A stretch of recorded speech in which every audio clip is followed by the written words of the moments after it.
messieurs, bonjour. C'est un réel plaisir de vous retrouver tous les matins dans le cadre de cette édition de For You Matin sur For You Media Africa. L'actualité principale au Sénégal avec cette sortie du président sénégalais Bassirou Diomaye Faye. Ce dernier prône donc la coopération entre la CEDEAO et l'AES, l'Alliance des États du Sahel. Alors Bassirou Diomaye Faye, intervenant donc au forum de Doha, le président sénégalais a invité la CEDEAO à ne pas abandonner les pays qui avaient quitté cette communauté face notamment à la menace terroriste. Il parlait là ainsi du Burkina Faso, du Niger, mais aussi du Mali. Mais dans le même temps, la coopération en matière de migration et de commerce est toujours nécessaire, a-t-il affirmé.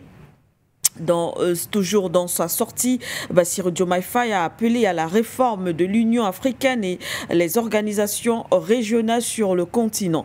Mais on rappelle également, alors qu'il prône justement cette coopération entre l'AES et la CEDEAO, on sait que le président du nigérien Bola Tinubu avait bien sûr invité Diomaye à ramener les pays du Sahel au sein de la CEDEAO. Eh bien, le Burkina Faso, le Mali et le Niger qui avaient donc formé leur alliance de cette AES, c'était en septembre 2023. On va comprendre et analyser, commenter la sortie du président sénégalais, mais surtout est-ce que cela ne cache pas ou alors un soutien, on parle d'un soutien masqué à l'AES lorsqu'on parle d'une coopération entre la CEDEAO et l'AES. Déjà, est-ce possible? Est-ce peut-être la solution lorsqu'on sait que les États qui aujourd'hui forment l'AES ne sont pas prêts à retourner au sein de la CEDEAO? On va essayer de comprendre, commenter peut-être une nouvelle reconfiguration géopolitique au niveau de l'Afrique de l'Ouest. De toutes les façons, avec nos invités, on en parlera dans le cadre de cette édition de For You Matin.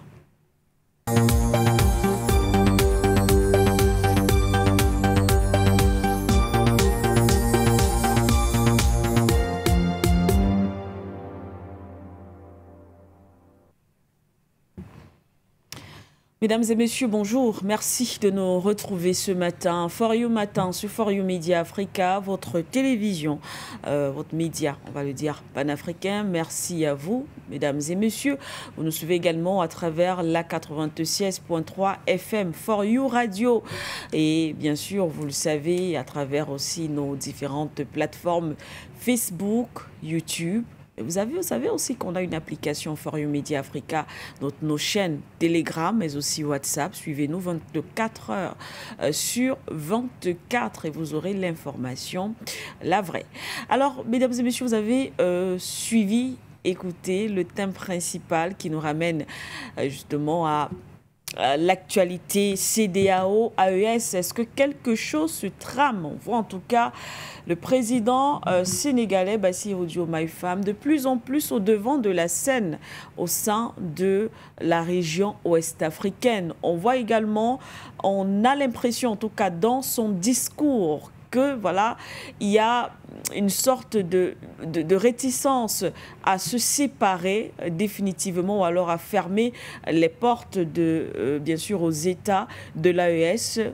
On voit également Bassirou Diomaye Faye qui appelle quand même à la réforme de la CEDEAO, mais on s'en souvient, il y a encore quelques jours, il s'exprime en ce qui concerne la présence des bases militaires françaises sur le territoire sénégalais.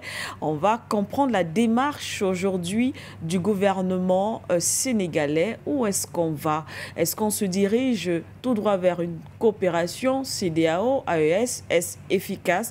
Avec nos invités, nous allons bien sûr en parler, même si on aura un sujet d'accueil. Mais avant de présenter la thématique d'accueil, laissez-moi vous présenter le panel. Le docteur Sango avec nous sur ce plateau. Bonjour docteur Sango, merci d'être là. Bonjour Madame Sike Doumbé, merci aussi de m'avoir convié à cette émission ce matin. Je vais dire bonjour à toute l'Afrique. Bonjour à la galaxie panafricaniste, bonjour à mon co-panéliste avec qui nous allons passer l'émission, bonjour à la technique et bonjour à tous ceux-là qui nous écoutent ce matin.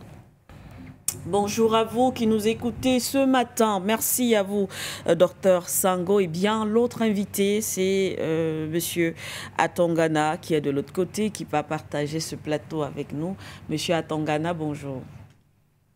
Madame Siké, merci de m'avoir invité. Bonjour à mon docteur Sango, que vous avez déjà présenté d'ailleurs. Donc, je peux me permettre de le citer sans toutefois déflorer votre présentation. Bonjour à tous les afrocentristes. Merci une fois de plus de m'avoir invité sur Forum Média Africa. Voilà, chers téléspectateurs, nous allons commencer notre émission, notre débat. Et avant de parler d'aborder la question autour de la situation au niveau de l'Afrique de l'Ouest, on va un peu sortir du continent en thématique d'accueil pour parler de cette actualité. Il y a encore quelques heures, nous apprenions effectivement que le régime de Bachar al-Assad, justement, est tombé entre les mains de ceux que certains appellent les rebelles, d'autres les terroristes. Mais en tout cas, Bachar al-Assad n'est plus à la tête de la Syrie. On sait qu'il a été très très longtemps, il y a encore quelques années, 2011 par là, il devait son pouvoir justement au soutien d'un pays tel que la Russie. Jusqu'alors, effectivement, que s'est-il donc passé? Entre-temps, Bachar al-Assad, qui n'est plus à la tête de la Syrie, on va voir quelques images, bien sûr, amateurs, scènes de pillage des banques. On va le voir à travers les images avec le concours de la réalisation. On a vu également tout à l'heure le Premier ministre dorénavant ancien qui était escorté par ceux-là qui ont pris le pouvoir aujourd'hui. La résidence de Bachar al-Assad qui a été bien sûr vandalisée, mais d'après les dernières informations que nous avons, on essaye de concocter un peu, de voir Monsieur Assad et sa famille seraient donc du côté de la Russie en asile, à Moscou en asile. Alors on va prendre avec le concours de la réalisation très rapidement, peut-être tout simplement en images, voir et ensuite revenir sur le plateau.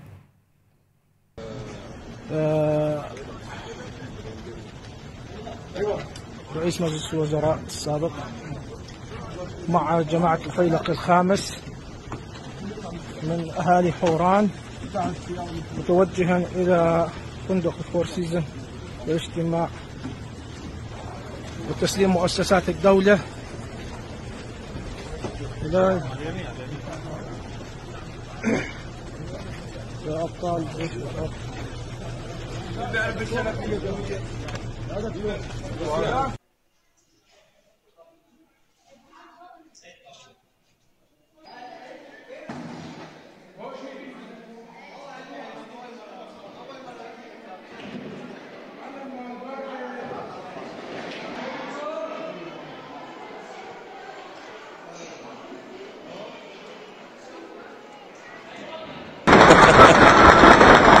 هاي بيت الرئيس، بيت الحمار. قصر جمهوري، قصر جمهوري. هاي قصر الكلب، قصر الحمار.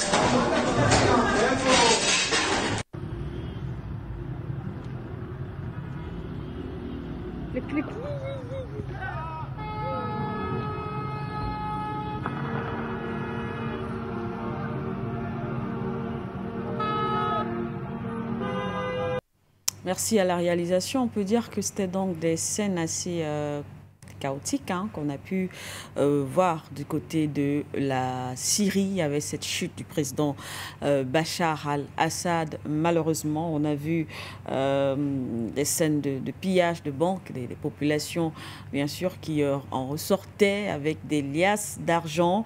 Le Premier ministre qui a été escorté, comme on peut le voir à travers ces images, la résidence du président vandalisée, l'ambassade d'Iran également qui a été vandalisée par certains groupes armés. En tout cas, il y a eu plusieurs scènes. Vous avez certainement dû les voir à travers les médias sociaux. On va commenter rapidement et comprendre. Déjà, du côté de l'Occident, on parle d'un coup dur pour la Russie.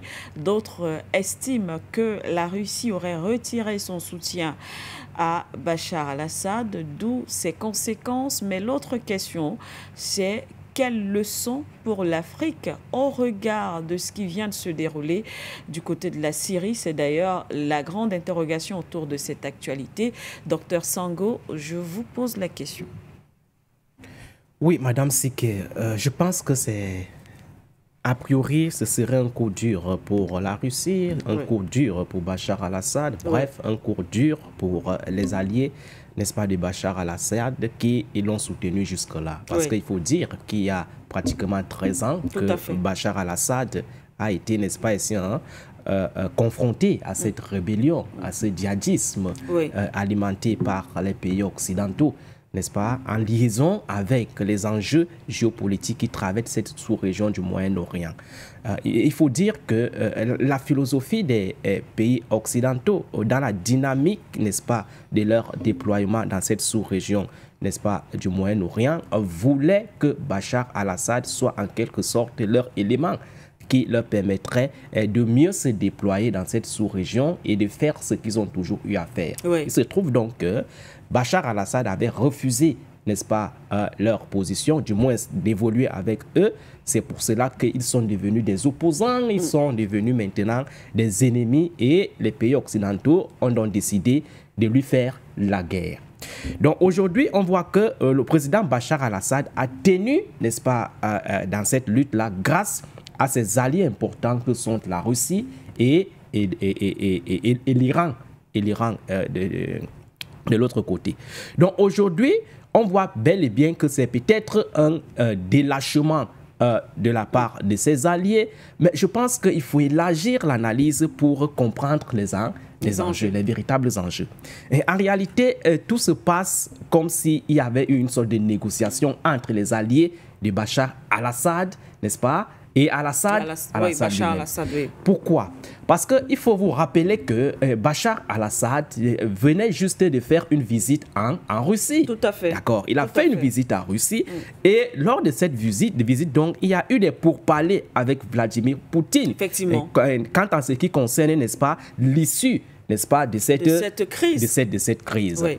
Et cela a été fait ainsi justement parce qu'il faut vous rappeler qu'il y a eu une sorte de pression de la part de Vladimir Poutine dans cette guerre russo-ukrainienne où le club otanien est en train, n'est-ce pas, de booster les choses, où le club otanien est en train d'aller un peu vite, question de mettre Vladimir Poutine de côté avant que Donald Trump n'arrive au pouvoir. Oui. Parce que les Occidentaux ont compris que si Donald Trump arrive au pouvoir, cette opération spéciale militaire russe va s'arrêter au détriment de leurs intérêts. Donc il est question d'aller vite, il est question de mettre à la disposition de l'Ukraine des armes et de la technologie militaire aussi sophistiquée pour mettre en difficulté Vladimir Poutine. Face donc à cette réalité, en tant que stratège, le président Vladimir Poutine a procédé à ce qu'on appelle le recentrement de ses troupes.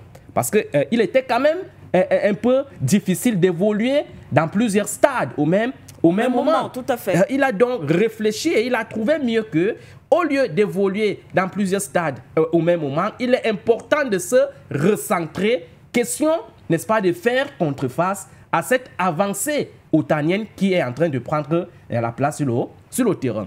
Et il a donc proposé au président, n'est-ce pas, Assad, de faire une négociation ou du moins d'organiser des élections démocratiques pour faire ce qu'on appelle le gouvernement d'union nationale. Sauf que lorsque Bachar al-Assad est rentré du côté de la Syrie, il n'a pas fait exactement ce que le président Vladimir Poutine lui aurait dit. Lorsque la montée des rebelles s'est amorcée sur le terrain, je pense que c'était en novembre dernier, l'Iran avait déjà mobilisé, n'est-ce pas, des troupes pour les déployer du côté de la Syrie. Question de venir en aide à la Syrie. Sauf que le président Poutine a appelé l'Iran pour dire que l'Iran doit se rétracter. Oui. D'accord? L'Iran s'est rétracté. Et c'est pour cela que vous voyez que l'Iran n'a pas agi face à cette chute de Bachar al-Assad. Donc Bachar al-Assad, de retour donc en Syrie, n'a pas fait exactement ce que Vladimir Poutine lui aurait dit. C'est pour cela que ces rebelles ont marché jusqu'à Damas et l'ont chassé. Autre chose qui montre également qu'en réalité, c'est pas totalement un délâchement. Regardez la direction de l'exil, d'accord? Il choisit, ça qui est ambigu, il choisit de repartir en Russie. Oui. Il choisit de repartir en Russie parce qu'en réalité, la Russie a encore une certaine solidarité. La Russie est encore en phase avec lui. Il est question donc aujourd'hui que il a été chuté, de travailler pour revenir au pouvoir. Donc, il faut d'abord que Vladimir Poutine, n'est-ce pas, termine ce qui l'occupe actuellement, c'est-à-dire en Ukraine, et il reviendra avec force pour travailler de telle sorte que Assad puisse revenir au pouvoir dans les jours à venir du côté, n'est-ce pas, de la Syrie. Autre chose également qu'il faut convoquer pour comprendre cet enjeu qui frise beaucoup plus à une négociation, c'est le comportement des rebelles. D'accord? Qui ont procédé à chasser Bachar al-Assad. Ils n'ont pas tué, ils n'ont pas versé le sang. Comme on a vu en Libye, par exemple.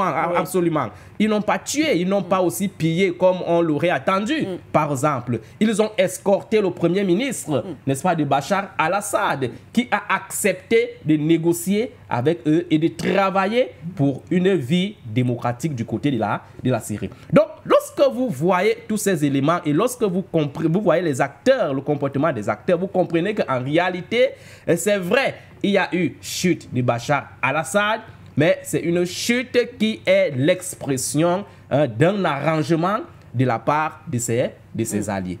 Donc, la leçon qu'on peut tirer pour l'Afrique, c'est laquelle? En réalité, la leçon qu'on peut tirer pour l'Afrique, c'est que il n'est pas souvent bon, ce n'est pas souvent légitime et bon d'accepter et qu'on vous impose, n'est-ce pas, des visions qui ne sont pas les vôtres. Parce qu'on voit que du côté de la Syrie, on a voulu imposer une vision, un système politique, une certaine idéologie à Bachar al-Assad. Il a refusé et il s'en est opposé.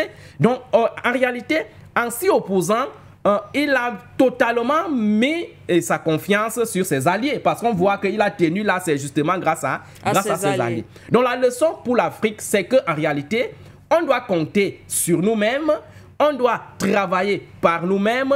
On ne doit pas mettre totalement notre confiance sur les alliés parce qu'en fonction des intérêts géostratégiques et conjoncturels, ces alliés-là vont privilégier leurs intérêts sur le plan national au détriment des vôtres, conformément au principe de la souveraineté qui voudrait que les États travaillent d'abord pour leurs propres intérêts. C'est ça la leçon, à mon avis, fondamentale qu'il faut aujourd'hui mettre sur la table pour comprendre que travailler avec des alliés, c'est bien, mais travailler davantage en comptant sur soi-même, c'est encore mieux. Travailler avec des alliés, c'est bien, mais davantage en comptant sur soi-même, c'est mieux. Monsieur Atangana, cette leçon pour l'Afrique, effectivement, on voit qu'il y a un renforcement de coopération avec certains pays, précisément sur le plan militaire, du moins sur le plan de la défense. Ce qui se passe en Syrie interpelle effectivement les Africains.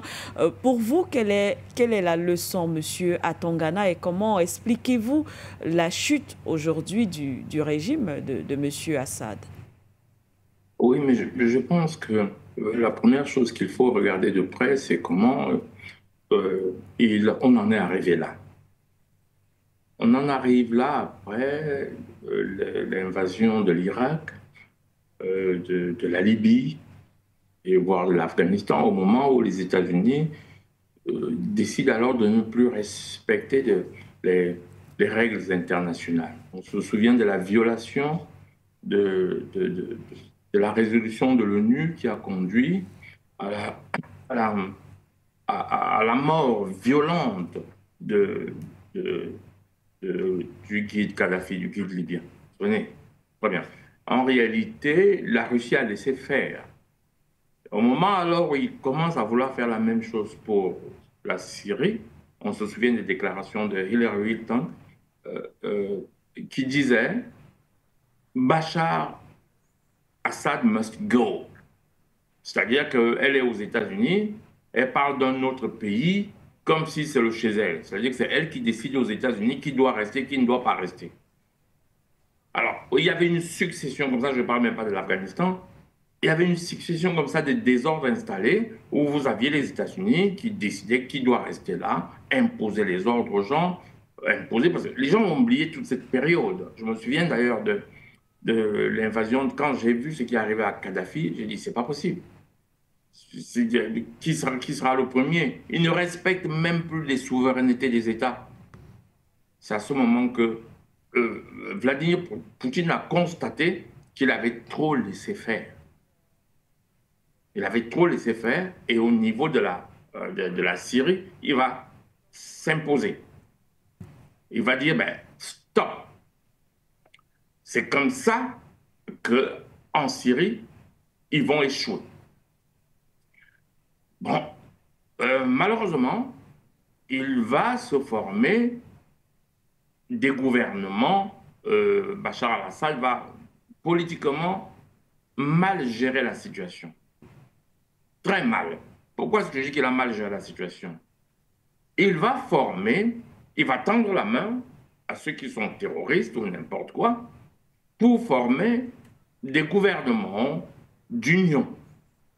C'est-à-dire qu'il ne savait pas que c'est la technique utilisée par les Otaniens pour t'évincer. Et la technique a été utilisée dans plein de pays. Ils vous imposent des consensus populaires, ils mettent des terroristes dans votre pays et ils vous imposent d'aller à la table des négociations avec les terroristes. Et ils se retrouvent dans le gouvernement. Ça a échoué dans certains pays, par exemple comme au Cameroun, vous vous souvenez quand le chef de l'État camerounais va lancer le dialogue national. Il va anticiper sur ce qu'il savait qu'on va lui proposer. Mais au lieu d'attendre que les Otaniens viennent lui dire « fais un grand dialogue national », parce que dans la notion de grand dialogue national inclusif, ce sont des narratifs imposés par les Otaniens à d'autres pays. Vous vous retrouvez alors d'égal à égal sur une table de négociation avec les terroristes. Quand vous voyez les crimes perpétrés au Cameroun par les Ambazoniens, vous vous demandez comment quelqu'un de normal peut s'asseoir avec eux et au nom de quoi? Et vous avez remarqué d'ailleurs que les Otaniens ne montrent jamais du doigt ces crimes. Quand ils parlent de crimes, c'est les armées régulières.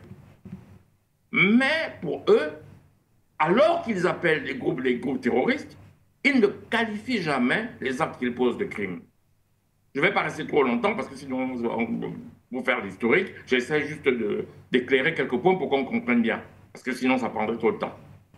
À ce moment-là, Bachar al-Assad, quelle est son erreur? C'est qu'il va former, il va tendre la main aux terroristes et il va se retrouver en train d'avoir des terroristes, en train de laisser des partis aux terroristes. Parce que dès que vous faites cette erreur, c'est foutu. C'est un peu comme si vous dormez avec un serpent venimeux et vous faites la prière tous les soirs pour qu'il ne vous morde pas. Il va perdre la main. Donc pendant les négociations, parce que vous avez bien fait, le docteur Sango a bien fait de remarquer qu'il y a eu des négociations.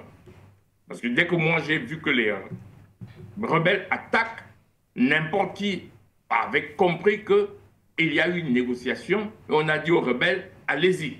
D'ailleurs, quand vous voyez la progression des rebelles, elle était rapide.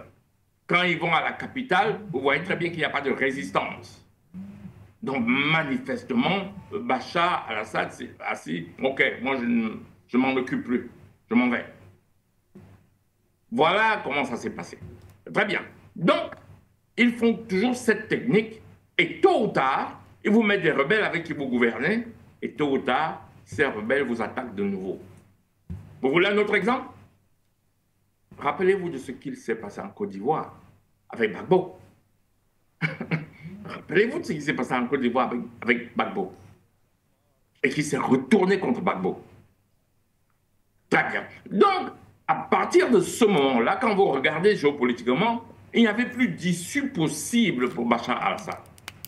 Ce que Bachar al-Assad aurait dû faire, au lieu de tendre la main, c'est de rester ferme sur ses postures. Et pendant ce moment-là où il avait le soutien de la Russie, renforcer son armée. Parce que vous ne pouvez pas rester 15 ans comme il a fait là, en attendant le soutien des autres. Ça n'a pas de sens. Ça n'a pas de sens. À la limite, si la Russie avait dit « je viens te protéger », on aurait juste assisté à un bain de sang. Donc, il va apparaître clairement, pendant les négociations, qu'on ne nous dit pas, parce que quand vous regardez la situation, c'est-à-dire qu'il y a beaucoup de choses qui se sont dites, que Bachar Assad avait perdu la main et que ça ne servait plus à rien. Ça ne servait plus à rien on lui a dit, ok, tu as perdu la main, tu n'as pas pu avoir le contrôle politique de la situation. Il aurait dû former son armée, avoir une véritable armée et à ce moment, ne pas accepter de tendre la main à des putschistes. Parce qu'on sait par qui ces putschistes sont formés. À ce moment, c'était perdu. Ça ne servait à rien de venir au secours de Bachar al-Assad. Et d'ailleurs, vous avez remarqué que les bases russes dans la région n'ont pas été attaquées. Tout à fait. C'est bien, la preuve, il y a eu une négociation, ils n'osent pas y aller. Il y a eu une négociation. Vous avez aussi remarqué que ceux que vous appelez terroristes là, c'est les anciens d'Al-Qaïda. Très bien. Ce n'est pas eux qui étaient en guerre contre les États-Unis? Les États-Unis, tout à fait. Très bien. Maintenant, ils ne sont plus des terroristes. Ils sont adoubés par les mêmes Américains. Attends, on se moque de qui là? Ah ben, ça vous rappelle quoi? Ça vous rappelle l'Irak de Saddam Hussein, qui a été supporté par les États-Unis pendant longtemps dans la guerre Irak-Iran. Mais qui a tué Saddam Hussein? Ce n'est pas les mêmes Américains. Ils disaient que l'Irak, c'est un pays démocratique de Saddam Hussein, et que malheureusement, l'Iran, c'est un pays de mollahs, d'extrémistes, de tout ce que vous voulez. Et le même Saddam Hussein a été, alors qu'il pensait que c'était ses amis, il a été tué. On peut passer des exemples. Et c'est l'erreur qui va se passer avec Bachar al-Assad. C'est-à-dire qu'il croit, et dès que vous êtes un pays dans ce monde-là, et que vous croyez que vous allez vous faire des amis de façon à ce que vous allez sous-traiter votre souveraineté, et vous êtes mort. Dès que vous traitez votre souveraineté, évidemment, c'est d'autres qui dirigent votre pays en fonction de leurs intérêts. Et la meilleure façon, c'est de ne jamais tendre la main à des terroristes. Des terroristes restent des terroristes. Nous sommes au Cameroun, on voit comment ces gens se massacrent. Les Camerounais ne peuvent pas accepter que ces gens, je prends l'exemple typique que je connais, se mettent sur une table de négociation. Quand on a tué comme ça, au nom de je ne sais quoi, on n'a aucune légitimité pour venir dire qu'on dirige le pays des gens qu'on a massacrés. Si vous acceptez ça, vous ouvrez la porte à tout le monde, n'importe quel groupe, de tuer au nom de la recherche d'une démocratie. Très souvent, ils ne savent même pas ce que c'est que la démocratie. Vous vous souvenez que très souvent, je m'arrête sur la notion de démocratie ici pour que les Africains comprennent. La démocratie n'est pas la vertu. La démocratie, c'est la négation de la monarchie. C'est quand, pendant les révolutions, les peuples en ont marre des monarchies qu'ils vont substituer, parce que bon, ils vont tuer les rois, les Français vont égorger leurs rois et leurs reines, et puis ils vont se dire, mais alors qu'est-ce qu'on fait? Ben, tiens, on va mettre en œuvre une république. Une république, c'est-à-dire avec la souveraineté du peuple. C'est ça la démocratie. Alors ceux qui pensent que la démocratie est une vertu, ben, personne ne sait ce que c'est la démocratie. La démocratie, c'est du moment où le peuple est souverain. Et comment vous l'implémentez? La démocratie américaine n'est pas la même que la démocratie française, n'est pas la même que, voilà, vous implémentez ça comme vous voulez. C'est à vous d'être d'accord à ce que vous implémentez. Mais être dans un petit coin et dire qu'on est démocrate alors qu'on ne sait même pas ce que ça veut dire. Et je dis souvent aux gens, si vous ne connaissez pas l'histoire des révolutions, vous ne savez pas ce que c'est qu'une démocratie. Ça, il y a beaucoup de choses à dire dessus, sur le sujet. Vous remarquez d'ailleurs que qu'est-ce qui se passe en Syrie? C'est pas ce qu'on appelle un coup d'État? Ah ben tiens, ce ne sont pas les mêmes coups d'État qu'on reprochait à l'AES. Et on estimait qu'un coup d'État, c'est pas bien. Mais là, nous avons un coup d'État dont personne n'en parle. Les médias ne disent pas « Ah non, les coups d'État, c'est pas bien, essayons de remettre l'ordre constitutionnel. » Attendez, on se moque de qui, là? Là aussi, c'est un coup d'État pire des anciens de Al-Qaïda, personne ne dit que c'est des terroristes, hein, qui ont été blanchis, dont d'ailleurs le chef a été tué par les Américains, enfin, un des chefs a été tué par les Américains. Ben voilà, on se retrouve avec cette situation, aujourd'hui, qui est une situation, moi je pense que Bachar al-Assad a lâché, il n'avait plus la main.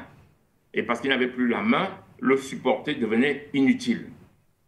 Et je crois que vous allez voir ensuite ce qui se passe en Ukraine. Vous allez lier les deux événements. Wait and see. Je sors par là. Merci à vous, Monsieur Atangana.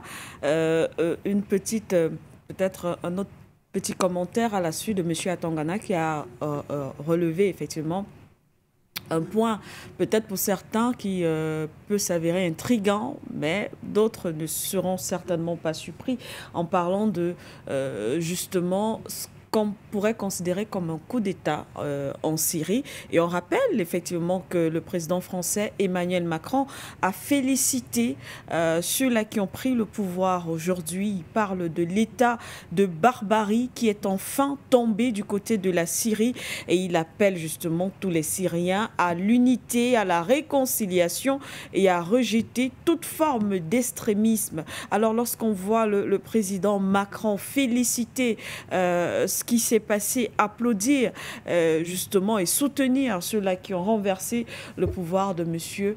Assad aujourd'hui. Et lorsqu'on connaît la position d'un pays tel que la France ou encore voilà, et ses alliés, de l'autre côté, lorsqu'on regarde de l'autre côté de l'Afrique, par exemple, avec ce qui se passe du côté de l'AES, on se demande quand même si l'Occident choisit les bons et les mauvais coups d'État. Oui, je pense que l'instrumentalisation du concept de coup d'État dans le discours des États dans les relations internationales est avérée. Est avérée en fonction des intérêts des uns et des autres, en fonction des blocs idéologiques des uns et des autres. On parle de coup d'État, on a double un coup d'État, on condamne là-bas, on accepte ici, en fonction des circonstances structurelles et même conjoncturelles. Ce qui s'est passé du côté de la Syrie, c'est un coup d'État au sens propre du terme, c'est-à-dire ça ne diffère en rien avec ce que nous avons vu du côté des États de l'AES, sauf que du côté des États de l'AES, on a vu qu'en réalité, c'était beaucoup plus une dynamique portée et voulue par la population populaire. Or, du côté de la Syrie, on voit qu'en réalité, c'est des rebelles, c'est des djihadistes, c'est une fraction, n'est-ce pas, des opposants soutenus par des puissances occidentales qui ont fait ce coup de révolution. Donc, en réalité, moi, je pense que c'est des données à voir qui doivent aujourd'hui interpeller les données à penser de certains États dans les relations internationales et fondamentalement des Africains qui doivent comprendre qu'en réalité, on n'est plus obligé, on ne devrait plus être obligé de lire l'évolution des États conformément au discours et au vocabulaire voulu par ces puissances occidentales. L'Afrique peut aujourd'hui définir son propre vocabulaire, son propre discours. L'Afrique aujourd'hui peut évoluer conformément à ses propres réalités. Donc, ce que nous devons comprendre aujourd'hui à travers ce phénomène, c'est quoi? C'est que en réalité, les partenariats sur le plan international ne sont pas toujours des partenariats fidèles du point de vue global.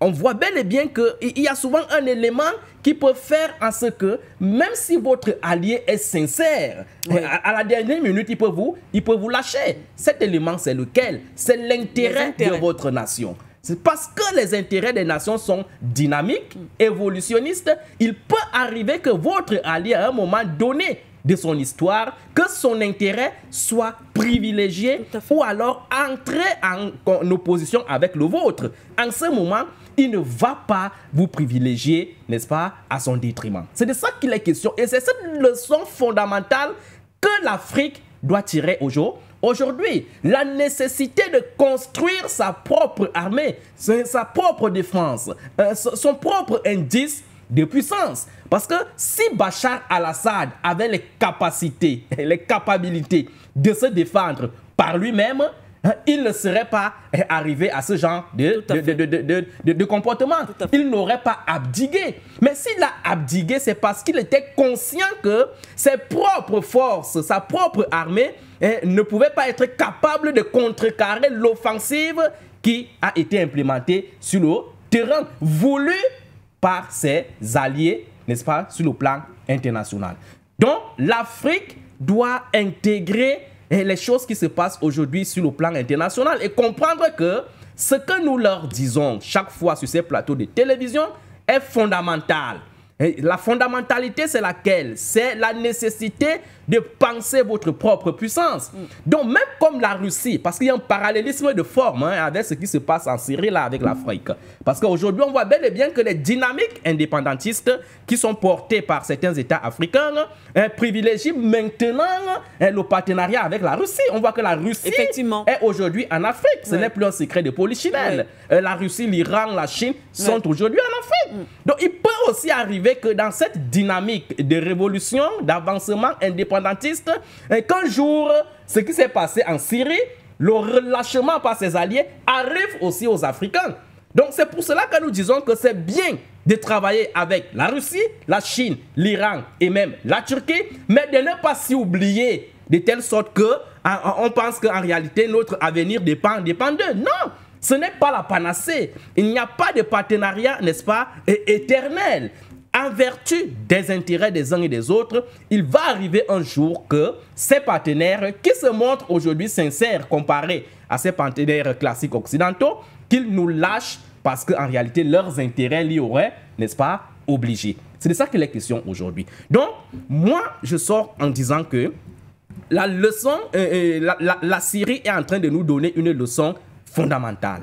On ne doit pas faire comme si nous ne voyons pas. On doit travailler avec nos partenaires, mais les amener à nous aider à développer des stratégies défensives autonomistes, propres à nos réalités, de telle sorte que lorsque nous serons en danger, même si eux, ils ne nous accompagnent pas, que nous puissions résister et pousser l'ennemi, n'est-ce pas, du dehors. C'est de ça qu'il est question aujourd'hui. Donc l'Afrique est aujourd'hui dans une dynamique un peu délicate, une dynamique qui ne voudrait pas qu'elle sorte d'un maître pour un autre, mais une dynamique autonomiste, autonomisante, qui voudrait qu'on quitte, n'est-ce pas, de maître, on se libère de la théorie des maîtres pour impulser la théorie de maîtres propres à nous-mêmes, des théories qui pourront nous permettre d'impulser nos visions autocentristes, capables, n'est-ce pas, de chercher maintenant des partenaires sur le plan international qui pourraient nous accompagner s'ils veulent, mais d'abord compter sur nous-mêmes parce qu'en réalité, il n'y a pas mieux stratégie de défense que celle impulsée par vous-même et par vos population. Merci à vous, Dr Sango, une fois de plus, sans transition. Le thème principal de ce matin, cette sortie du président sénégalais Bassirou Diomaye Faye. On revient bien sûr en Afrique. Bassirou Diomaye Faye qui prône dans sa sortie la coopération justement entre la CEDEAO et l'AES.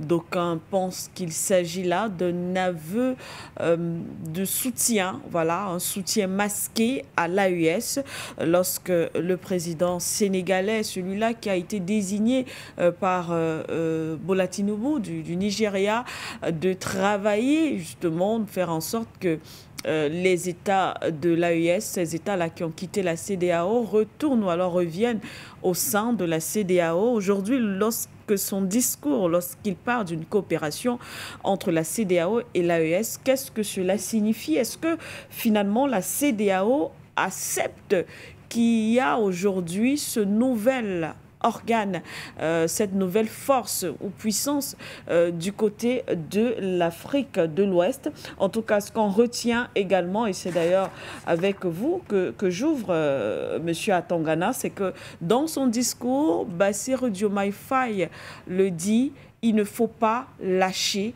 l'AES. Qu'est-ce que cela signifie?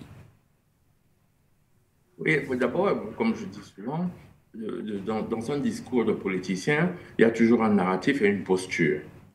Il dit il ne faut pas lâcher l'AES, un peu comme s'il ne veut pas dire l'AES ne doit pas nous lâcher.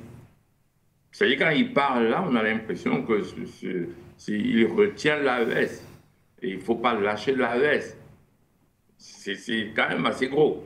Il ne faut pas lâcher l'AES, ça veut dire, OK, l'AES est en perdition et il ne faut pas le laisser aller en perdition. Alors qu'en réalité, c'est la CEDEAO qui est en perdition et qui se rend compte que si l'AES crée, la CEDEAO sera caduque de fait.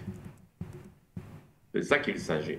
Donc, en plus, la deuxième chose qu'il faut voir, c'est M. Bassirou Diomaye Faye, est-ce qu'il a vraiment une ligne, une idéologie? Est-ce qu'il en a une?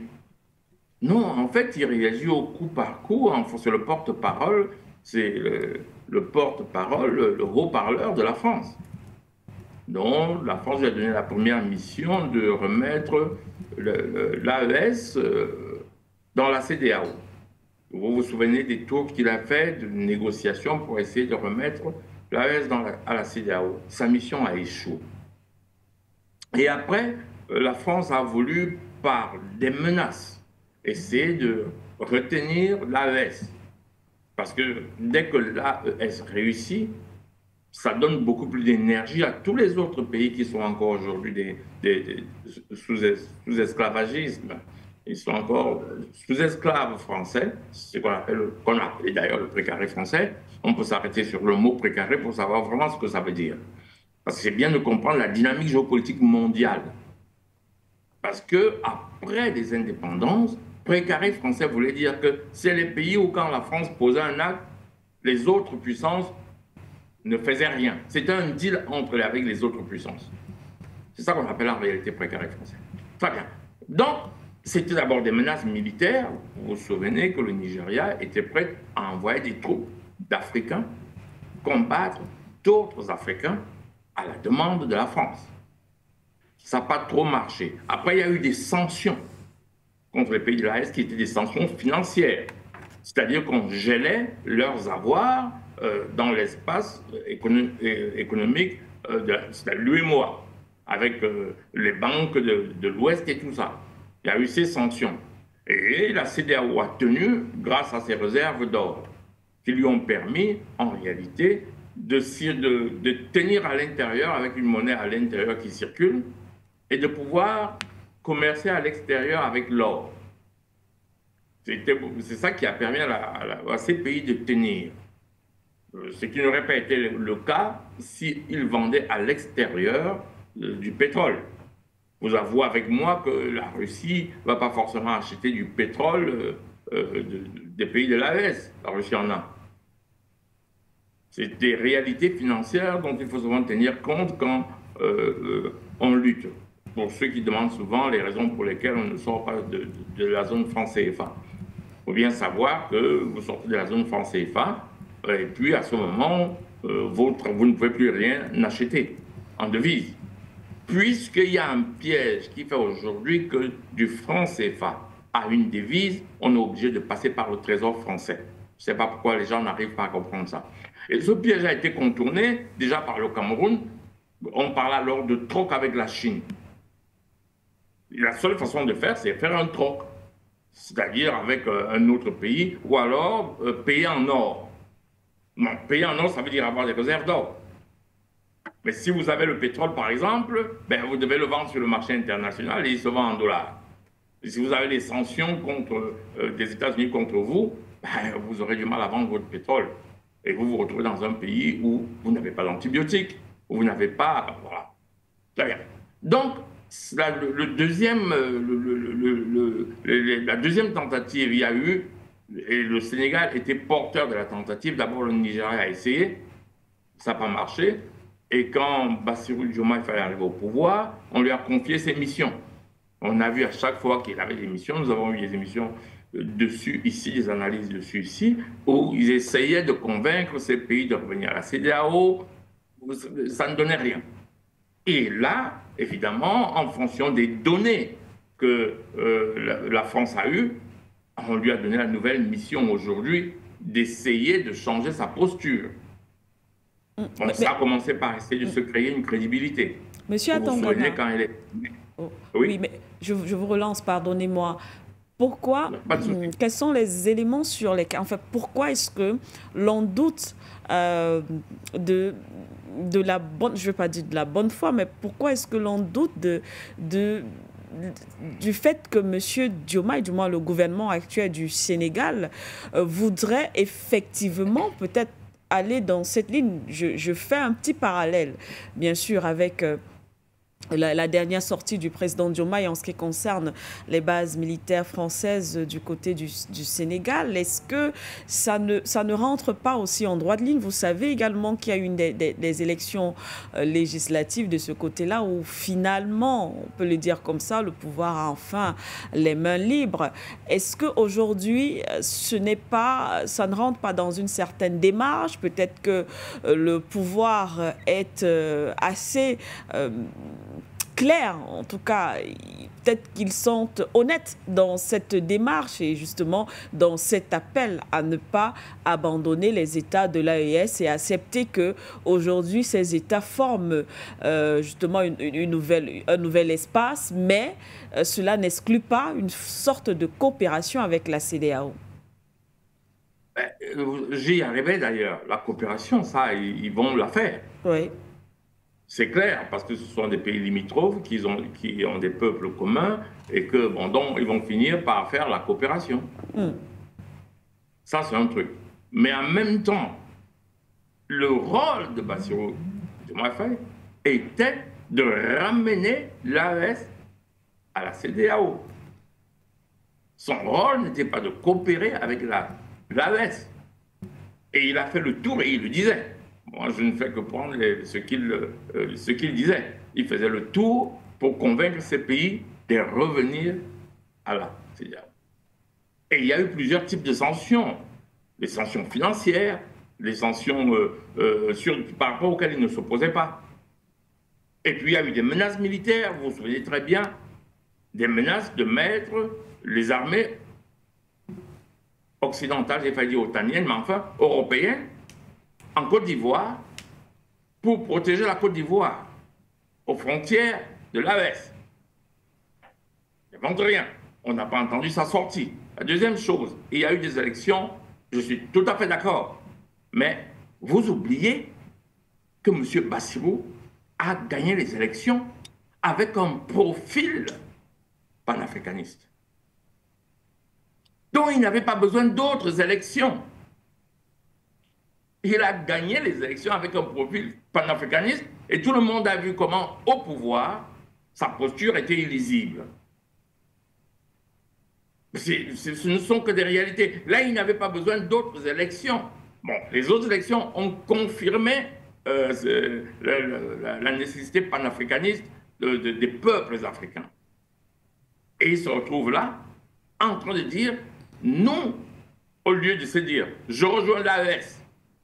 Et dit, gardons les contacts. L'impérialiste ne part jamais. L'impérialiste garde toujours les contacts. Si vous ne voyez pas ça, c'est que vous ne connaissez pas les impérialistes. Et ils reviennent. Vous avez vu ce qui s'est passé en Syrie. Depuis combien d'années il y a eu une stabilité dans ce pays? 17 ans après, vous voyez ce qui se passe. Vous voyez ce qu'il se passe. Donc, quand vous jouez à ce jeu avec les impérialistes, vous êtes perdant d'avance. Vous êtes perdant d'avance. Donc, et puis, je revenais justement sur sa dernière sortie, où il va dire à un journaliste français, venant de la France, et il va lui demander, est-ce que vous aimeriez avoir des bases militaires chez vous? Une façon de dire, les bases militaires dans un pays étranger, ça, c'est pas C'est pas bien. Oui. Et là, vous n'avez pas compris que c'était la communication de la France devant le rejet des peuples africains, pas du Sénégal, mais des peuples africains des bases militaires. Là, c'est ce qu'on appelle alors la posture typique de l'impérialiste. Qu'est-ce qu'il fait? Il s'accommode à votre discours, il change de posture. Et quand vous observez M. Diomaye Faye, il s'accommode aux réalités, c'est ça que je vous expliquais. Après qu'il ait fait le tour de l'AES pour essayer de les ramener à la CEDEAO, ça n'a pas marché, il change de posture. Mais la droite ligne de rester dans la CEDEAO reste là. On ne voit pas ce qu'il fait pour dire, bon voilà, maintenant, je vais essayer que le Sénégal soit, on ne le voit pas en train de travailler pour rendre le Sénégal un pays autonome. On ne le voit pas en train de travailler dans ce sens, M. Sango le disait tout à l'heure. Et il ne travaille pas dans ce sens. Il vient et il nous explique, bon voilà, les bases militaires, c'est pas bien.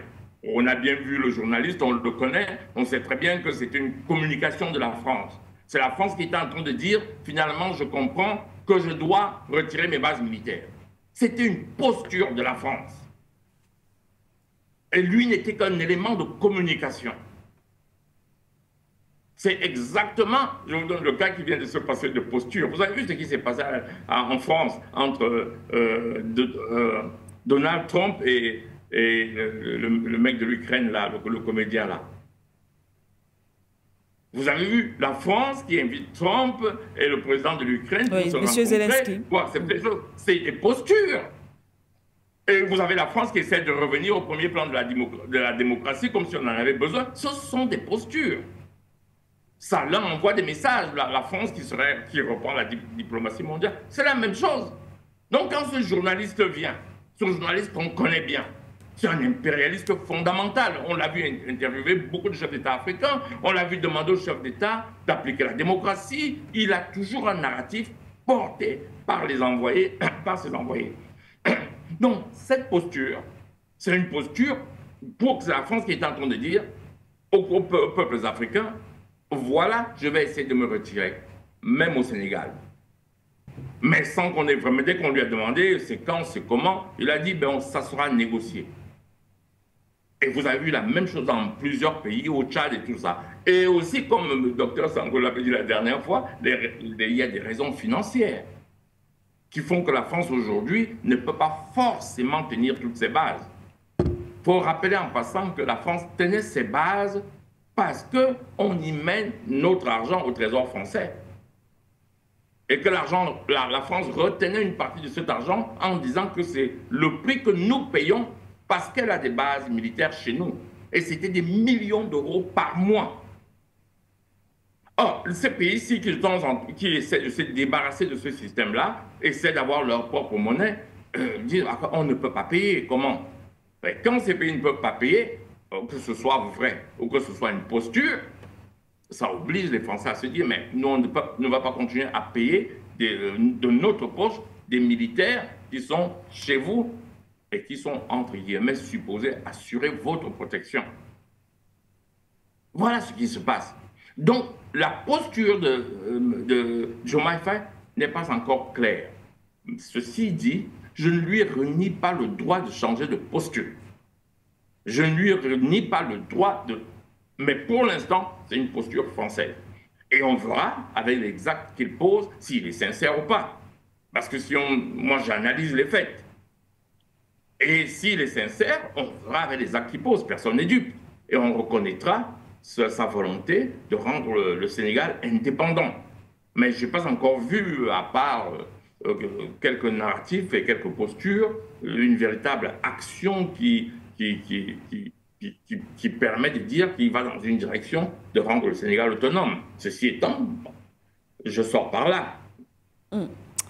Merci à vous, Monsieur Atongana, Dr Sango. Le temps pour la réalisation d'afficher les numéros de téléphone pour permettre aussi à nos téléspectateurs d'intervenir. Dr Sango, le discours de Monsieur Diomaye, la posture qu'il adopte aujourd'hui a du mal à passer. Je vous demanderai pas pourquoi, mais peut-être pourquoi est-ce que ce discours n'est pas accepté? Pourquoi on ne voit pas une certaine sincérité, justement, dans la posture, la position aujourd'hui du président sénégalais?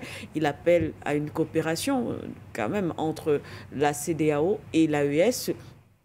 Est-ce qu'une telle déclaration, une telle sortie ne voudrait pas dire que oui, nous acceptons finalement l'idée qu'il y ait une autre organisation telle que l'AES et maintenant on devrait peut-être évoluer, aller dans le sens, en tout cas aller plus loin et penser plutôt à une sorte de coopération contrairement à la mission qui lui avait été assignée, c'est-à-dire à ramener les États de l'AES au sein de la CEDEAO? Je pense que Diomaye Faye est plus dans des discours, dans des paroles qu'il ne l'est dans des actions.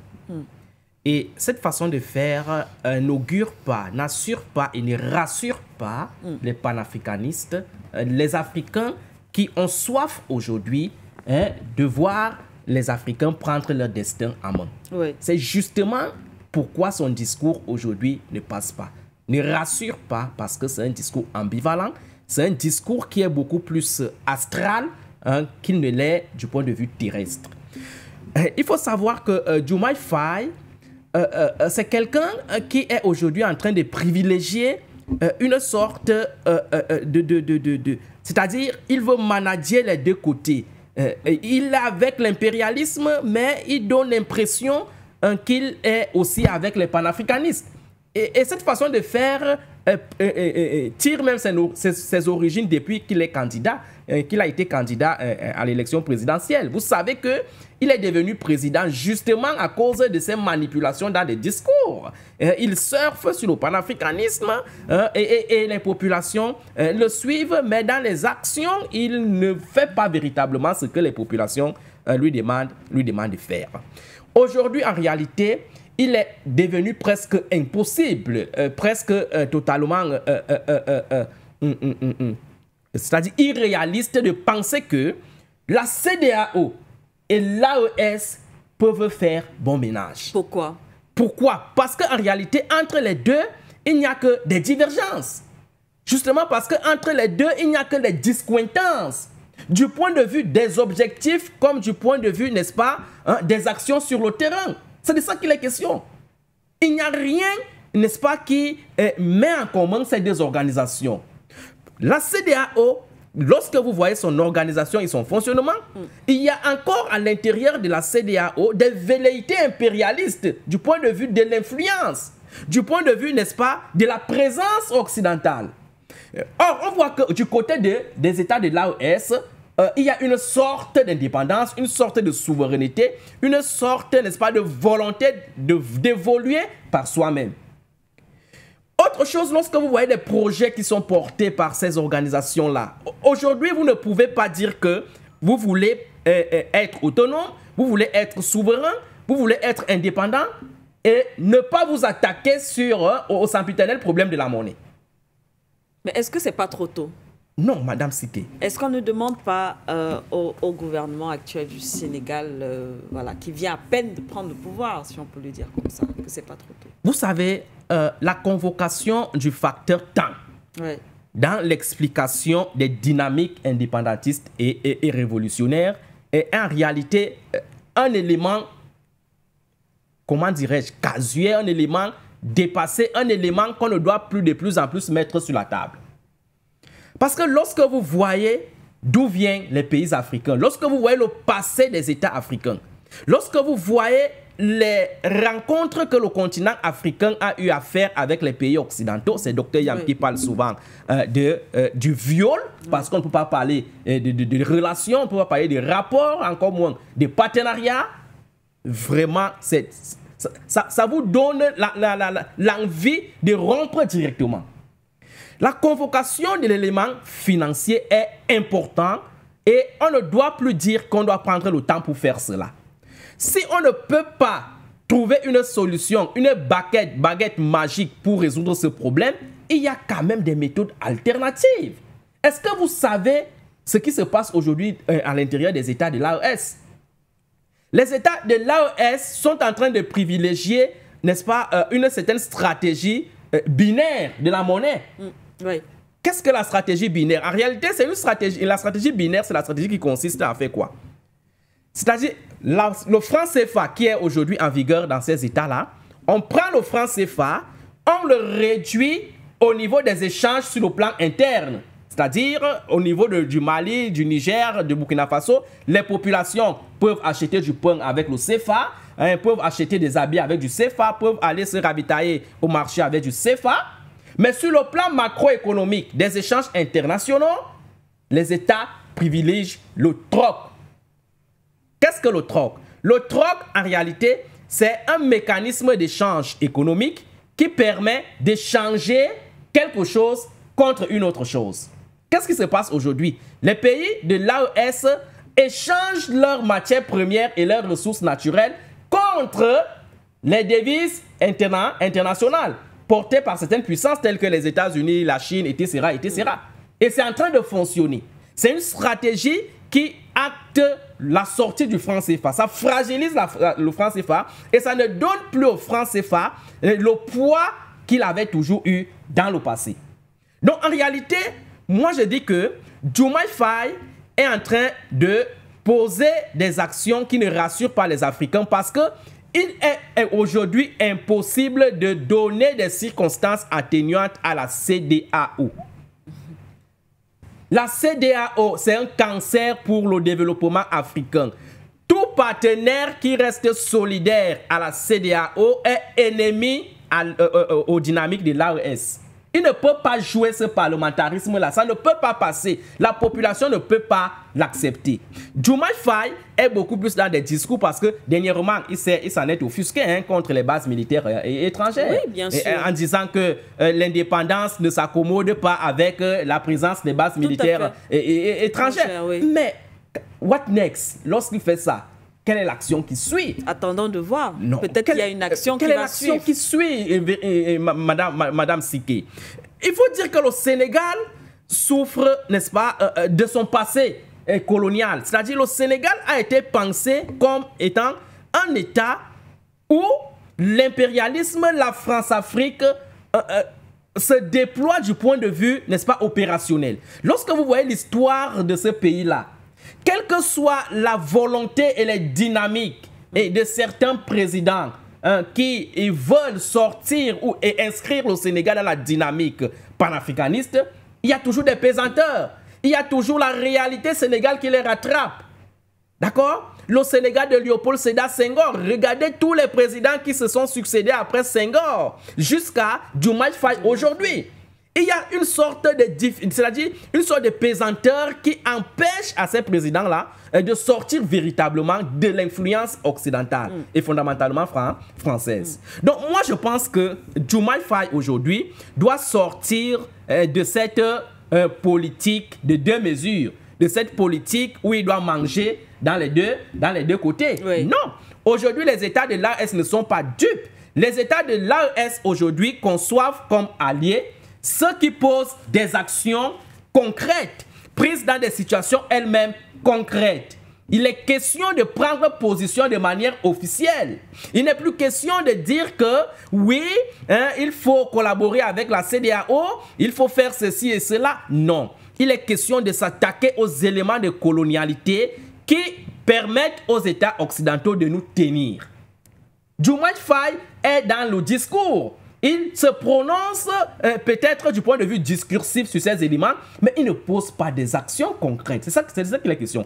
Regardez le cas du Tchad, par exemple. Parce qu'il faut toujours faire une analyse holistique globale lorsqu'on parle des problèmes africains aujourd'hui.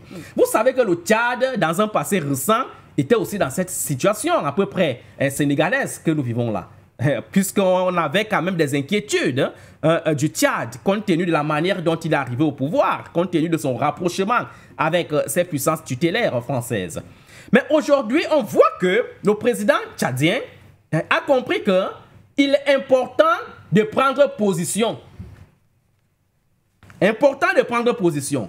Il est important de sortir de cette diplomatie manichéenne qui voudrait que vous êtes ici, vous êtes là-bas, vous êtes ici, vous êtes là-bas. C'est vrai, on va vous dire que la diversification des partenariats économiques, mais il y a diversification des partenariats économiques que dans la mesure où vous retirez un intérêt dans cette diversification-là. Vous ne pouvez pas dire que vous faites une diversification des partenariats économiques avec des partenaires qui travaillent pour vous enterrer économiquement. C'est-à-dire aujourd'hui, l'Afrique doit savoir quel partenaire il doit utiliser. L'Afrique doit savoir quel partenaire il doit privilégier. Donc j'étais donc sur le cas du Tchad pour dire que le président Kaka, depuis un certain temps, est passé des discours pour des actions. D'accord? Il s'est montré solidaire du point de vue discursif aux États de l'AES. Il a refusé que le Tchad soit un passage pour déstabiliser le Niger. Il a chassé les bases militaires étrangères américaines qui étaient sur son sol. Il ne s'est pas arrêté là, il a chassé, il est en train de vouloir chasser et il a même déjà chassé parce qu'il a déjà pris une décision, les bases militaires françaises de son territoire. Voilà les actions que les États africains doivent poser aujourd'hui en termes d'assurance et de réassurance des Africains. C'est de ça que les questions. Le président Kaka est en train de se positionner. Il est en train de montrer au niveau, n'est-ce pas, de l'opinion africaine et même internationale qu'il est en train de choisir son camp. Quel est son camp? Son camp, c'est le camp de l'autonomie. Son camp, c'est le camp de la souveraineté. Son camp, c'est le camp de l'indépendance. Et maintenant, lorsque vous avez pris un tel camp, vous travaillez maintenant pour construire donc les dynamiques qui vont vous permettre d'implémenter votre idéologie. Et on voit qu'il est dans cette dynamique-là. On voit qu'il se rapproche beaucoup plus des partenaires aujourd'hui qui conçoivent les États comme des entités souveraines et non plus comme des entités de domination impérialiste, coloniale et néocoloniale. C'est de ça qu'il est question aujourd'hui. Donc moi je pense que le président sénégalais devrait véritablement choisir un camp et on ne lui ferait pas le procès pour ça. S'il dit de manière péremptoire et ostentatoire qu'il est encore un élément de la France-Afrique, je ne pense pas qu'il va cesser d'être président du Sénégal. On va tout simplement comprendre qu'il a choisi son camp et il travaille, n'est-ce pas, pour les intérêts de son camp. À peu près comme disait Fanon, chaque personne, chaque génération doit découvrir la mission qui est la sienne, soit l'accomplir, soit la trahir. Donc on aura tout simplement compris qu'il a trahi sa mission, c'est tout. C'est de ça qu'il est question aujourd'hui. Diomaye Faye doit comprendre que les dynamiques aujourd'hui au niveau africain sont de plus en plus portées par la volonté de prendre en main la souveraineté. Et c'est ça qui est en train de lui mettre la pression. C'est-à-dire, lui-même, il sent que c'est difficile aujourd'hui d'être à la tête du Sénégal et de ne pas travailler conformément à cette dynamique-là. Lui-même, il se sent pressé. Oui. Il se sent pressé, mais il résiste. Il résiste. Alors, cette résistance-là, en réalité, ne va pas durer. Elle ne va pas durer parce que lorsque vous voyez la défactation des pôles de centralité sur le plan international aujourd'hui, lorsque vous voyez, n'est-ce pas, la configuration et même la réconfiguration des rapports de force aujourd'hui sur le plan africain qui mettent en difficulté la France, il faut être quand même naïf pour penser qu'il faut encore continuer à penser, à compter sur cette France-là. Regardez ce qui se passe aujourd'hui en France du point de vue de la politique interne. D'accord? Une motion de censure portée par les députés contre un ministre qui a été imposé contre les règles, entre guillemets, démocratiques, puisque c'est eux qui disent qu'ils sont des pays démocratiques. Qu'est-ce que la démocratie voudrait? La démocratie voudrait que le Premier ministre soit issu du bord des partis politiques qui ont gagné les élections législatives. Tout à fait. En France, c'est la gauche et l'extrême droite qui sont arrivés à la tête des élections législatives. Mais Emmanuel Macron a imposé aux Français quelqu'un qui a échoué aux élections, 4e en termes de position, pour venir le mettre comme premier ministre. Vous avez vu la motion de censure. Et cette motion de censure, en réalité, n'exprime pas seulement la crise démocratique au sein de la France, mais aussi et surtout est l'expression d'une crise budgétaire qui est la conséquence de tout ce que nous vivons aujourd'hui en Afrique. C'est de ça qu'il est question aujourd'hui. C'est pour cela que, quel que soit le premier ministre que Emmanuel Macron va nommer en France, il va toujours connaître la motion de censure. Même problème, parce que le problème n'est pas seulement le problème de représentativité démocratique, mais le problème est budgétaire. le budget que le Premier ministre avait déjà présenté en France n'a pas été voté. Donc, la France va passer une année sans budget. Elle sera obligée d'utiliser le budget de l'année passée. Mais cette façon de faire va davantage la plomber dans des crises économiques parce que le budget de l'année passée ne tenait pas en compte les réalités de l'année nouvelle. Donc, on doit comprendre tout simplement que la France aujourd'hui n'est pas quelqu'un, n'est-ce pas, qui influence encore sur le plan international. Oui. Et j'ai souvent l'habitude de vous poser la question, de dire que qui de la France et de l'Afrique aujourd'hui au XXIe siècle ne peut pas vivre sans l'autre? C'est-à-dire, si on pose sincèrement cette question, en analysant les agrégats économiques, géopolitiques, géostratégiques, à n'importe quel Africain et même occidental ou américain, qui de l'Afrique et de la France ne peut pas vivre sans l'autre aujourd'hui? C'est la France qui ne peut pas vivre sans l'Afrique. Mais pourquoi les gens donnent l'impression que si la France n'est pas avec nous, nous allons suffoquer? Pourquoi est-ce que nous sommes encore dans cette logique-là? C'est-à-dire ce complexe de la mentalité coloniale, nous l'avons encore dans nos têtes. Il est important que nous nous affranchissons de cela et de comprendre que la réalité est claire aujourd'hui. La France ne représente plus rien dans la galaxie géostratégique des États dans le monde. La France, c'est une coque. La France, c'est un cancer. Il est impératif qu'on nous en débarrasse pour qu'en réalité, nous puissions sortir la tête de l'eau et impulser les dynamiques de notre développement. Donc, à votre question, pourquoi est-ce que le discours de Faye ne rassure pas les Africains? C'est justement parce que il ne colle pas, il n'adjoint pas les actions à ses discours. Il est encore dans une sorte de parlementarisme de couloir où il veut manger, n'est-ce pas, dans des deux blocs. Il veut faire plaisir aux deux côtés. Il ne veut pas percer l'abcès. Il est encore dans ce que j'appelle l'agitation de surface, au lieu de faire ce que j'appelle souvent le soulèvement de profondeur. Merci à vous, Dr Sango. Plus 237 683 20 96 61 ou encore le plus 237 693 58 96 68. Vous pouvez nous avoir par WhatsApp ou appel direct. Et justement, Monsieur Kofi est au standard depuis un moment. Monsieur Kofi, merci d'avoir patienté. Nous vous recevons. Bonjour. Bonjour Maniela Chike, bonjour le standard, bonjour aux techniciens, bonjour à Dr Sango, bonjour à M. Atagana. Maniela Chike, Diomaye Faye ne sera pas un bon président pour le Sénégal. Diomaye Faye ne sera pas un bon président pour le Sénégal. Il pense qu'en faisant ces discours-là, il va détenir la jeunesse africaine et que l'Occident va venir nous assassiner encore. Ça ne peut plus être possible. Pourquoi je dis que Diomaye Faye n'est pas bien? Si c'était encore l'ancien président qui était encore là, s'ils vont à une élection anticipée, ils vont perdre le pouvoir. Aujourd'hui, Diomaye Faye, tu as bénéficié du soutien de Sonko, est président. Et on voit qu'il ne peut pas assumer ce rôle à 100%. Il est allé aux élections anticipées avec les députés. Ils ont remporté, comme on appelle, l'Assemblée nationale. Aujourd'hui, si j'étais à la place de Diomaye Faye, je vais à une élection anticipée, puisqu'ils ont l'appareil d'État maintenant. Sonko, comme on appelle, oui, Sonko peut être président élu. Au lieu de le garder comme Premier ministre, parce que c'était lui qui était le candidat naturel.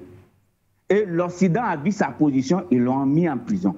Alors, on a fait semblant de mettre Diomaye Faye en prison et les libérer. Et quand les dossiers de Diomaye Faye, il ne peut pas travailler, il n'a pas les mêmes...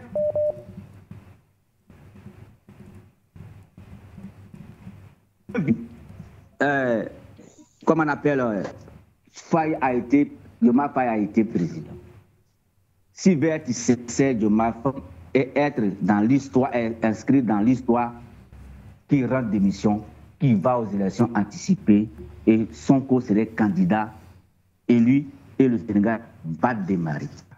Je voulais dire au président sénégalais, pour même pas il va essayer son comportement là, pour même pas il va essayer ça.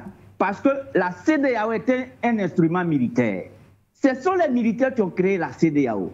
Dès lors que les civils ont récupéré, la France a récupéré pour faire son instrument de coup d'État en Afrique de l'Ouest, sanctionner les pays, tuer la population, embargo sur les médicaments, embargo sur plusieurs commerces et faire mourir de faim aux populations. Le Sénégal, aujourd'hui, Diomaye Faye doit quitter la CEDEAO s'il veut être sincère, parce qu'on ne peut pas être dans, comme on appelle, dans une organisation, quand il y a la crise, on s'en sert de ça pour mettre embargo sur les médicaments, les premières nécessités d'un être humain, que la denrée alimentaire et le soin médical. Et on met un embargo, les gens meurent de faim, les gens meurent dans les hôpitaux. Diomaye Faye, il va dire que quand, 2011, quand la CEDEAO, avec la France et les Nations Unies ont mis l'embargo sur les médicaments au niveau de la Côte d'Ivoire, est-ce que lui n'était pas encore né? Diomaye Faye, quand la CEDEAO a dit que pour plus on va donner de l'argent au Mali, pourquoi on va donner encore de la nourriture au Mali, au Niger, au Burkina, est-ce que Diomaye Faye n'était pas là? Donc la CEDEAO s'en sert comme on appelle, l'Occident s'en sert de la CEDEAO quand il y a la crise au niveau de nos pays, au lieu de jouer la médiation, parce qu'il a été créé pour faire la médiation, pour que les États africains se fréquentent, pour que la population africaine se fréquente, et on prend ça, on dit non, vous êtes sanctionnés, il y a l'embargo sur vous, on ne peut pas décharger vos marchandises dans les ports, vous ne pouvez plus avoir accès à la nourriture, vous ne pouvez plus avoir accès à la santé. Si Diomaye Faye veut être sincère, qui démissionne dans le CEDEAO, qui démissionne, voilà, qui démissionne, s'il démissionne même qu'il garde l'armée française chez lui, c'est encore plus beau. Pourquoi il va nous mentir? Pourquoi il va nous mentir? Pourquoi Diomaye Faye va nous mentir? S'il pense qu'il ne peut pas supporter le poids, qu'il va à une élection anticipée, il rend démission et qu'il place Sonko comme candidat. Et on va voter. Parce qu'aujourd'hui au Sénégal, si Sonko est candidat à une élection présidentielle, je ne pense pas qu'il va échouer. Il ne peut pas échouer. Donc si Sonko veut nous renseigner, si Diomaye Faye veut nous renseigner, qui est le coup de son mandat et puis va à une élection anticipée. Quand je finis de dire ça, Alassane Dramane Ouattara, il n'a qu'à voir la chute du président syrien. C'est ce qui est son sort pour la prochaine.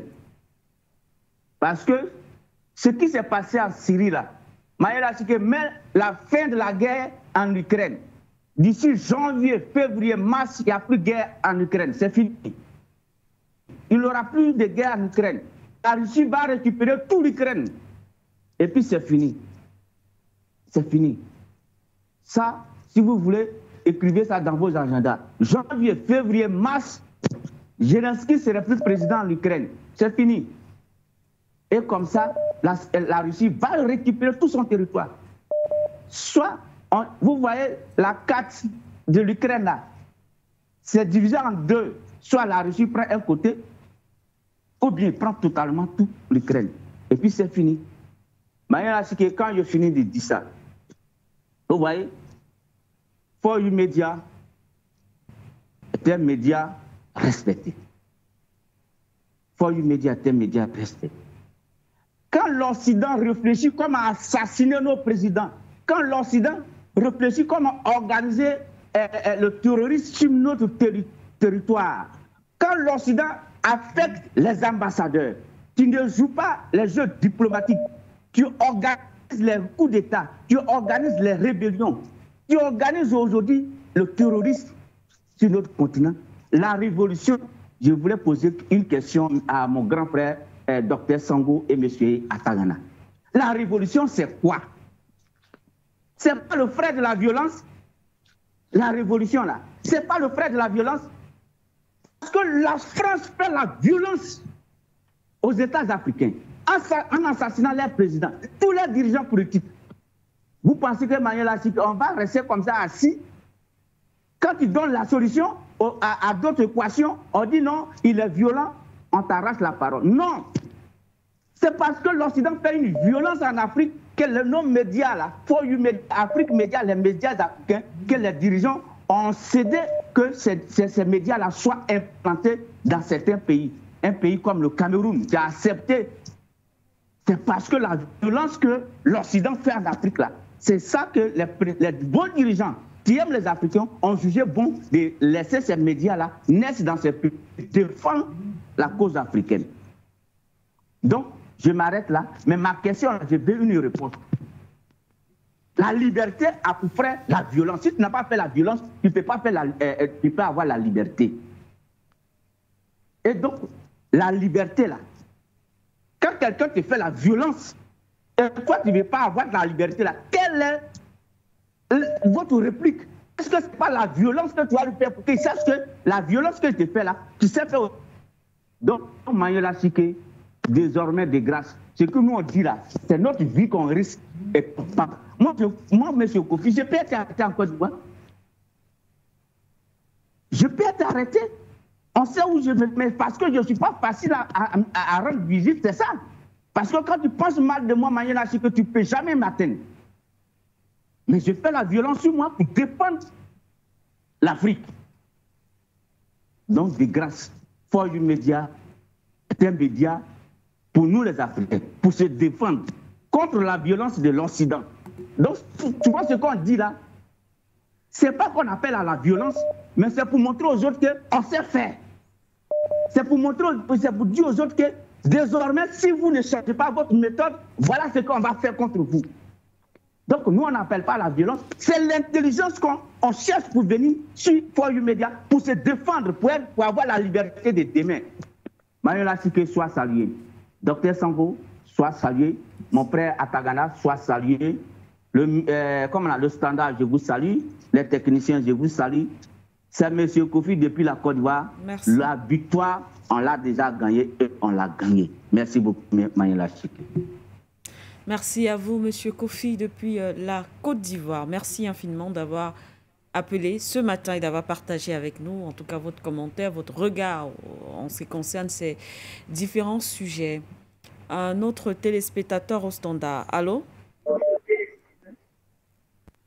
Oui, allô, bonjour, Manuela Siké. Bonjour, docteur Sango. Bonjour, For You Media. C'est M. Gaoudi depuis la Côte d'Ivoire. Bonjour. Je vais me prononcer sur l'affaire Diomaye Faye. Oui. Ouais, Manuela Siké, les Occidentaux ne dorment pas. Les Occidentaux ne dorment pas. Parce que depuis leur défaite dans le Sahel, ils ne dorment pas. Jour et nuit, ils manœuvrent pour pouvoir s'emparer du Sahel. Parce qu'ils ont perdu beaucoup au Sahel. 3 pays réunis, c'est grand pour eux.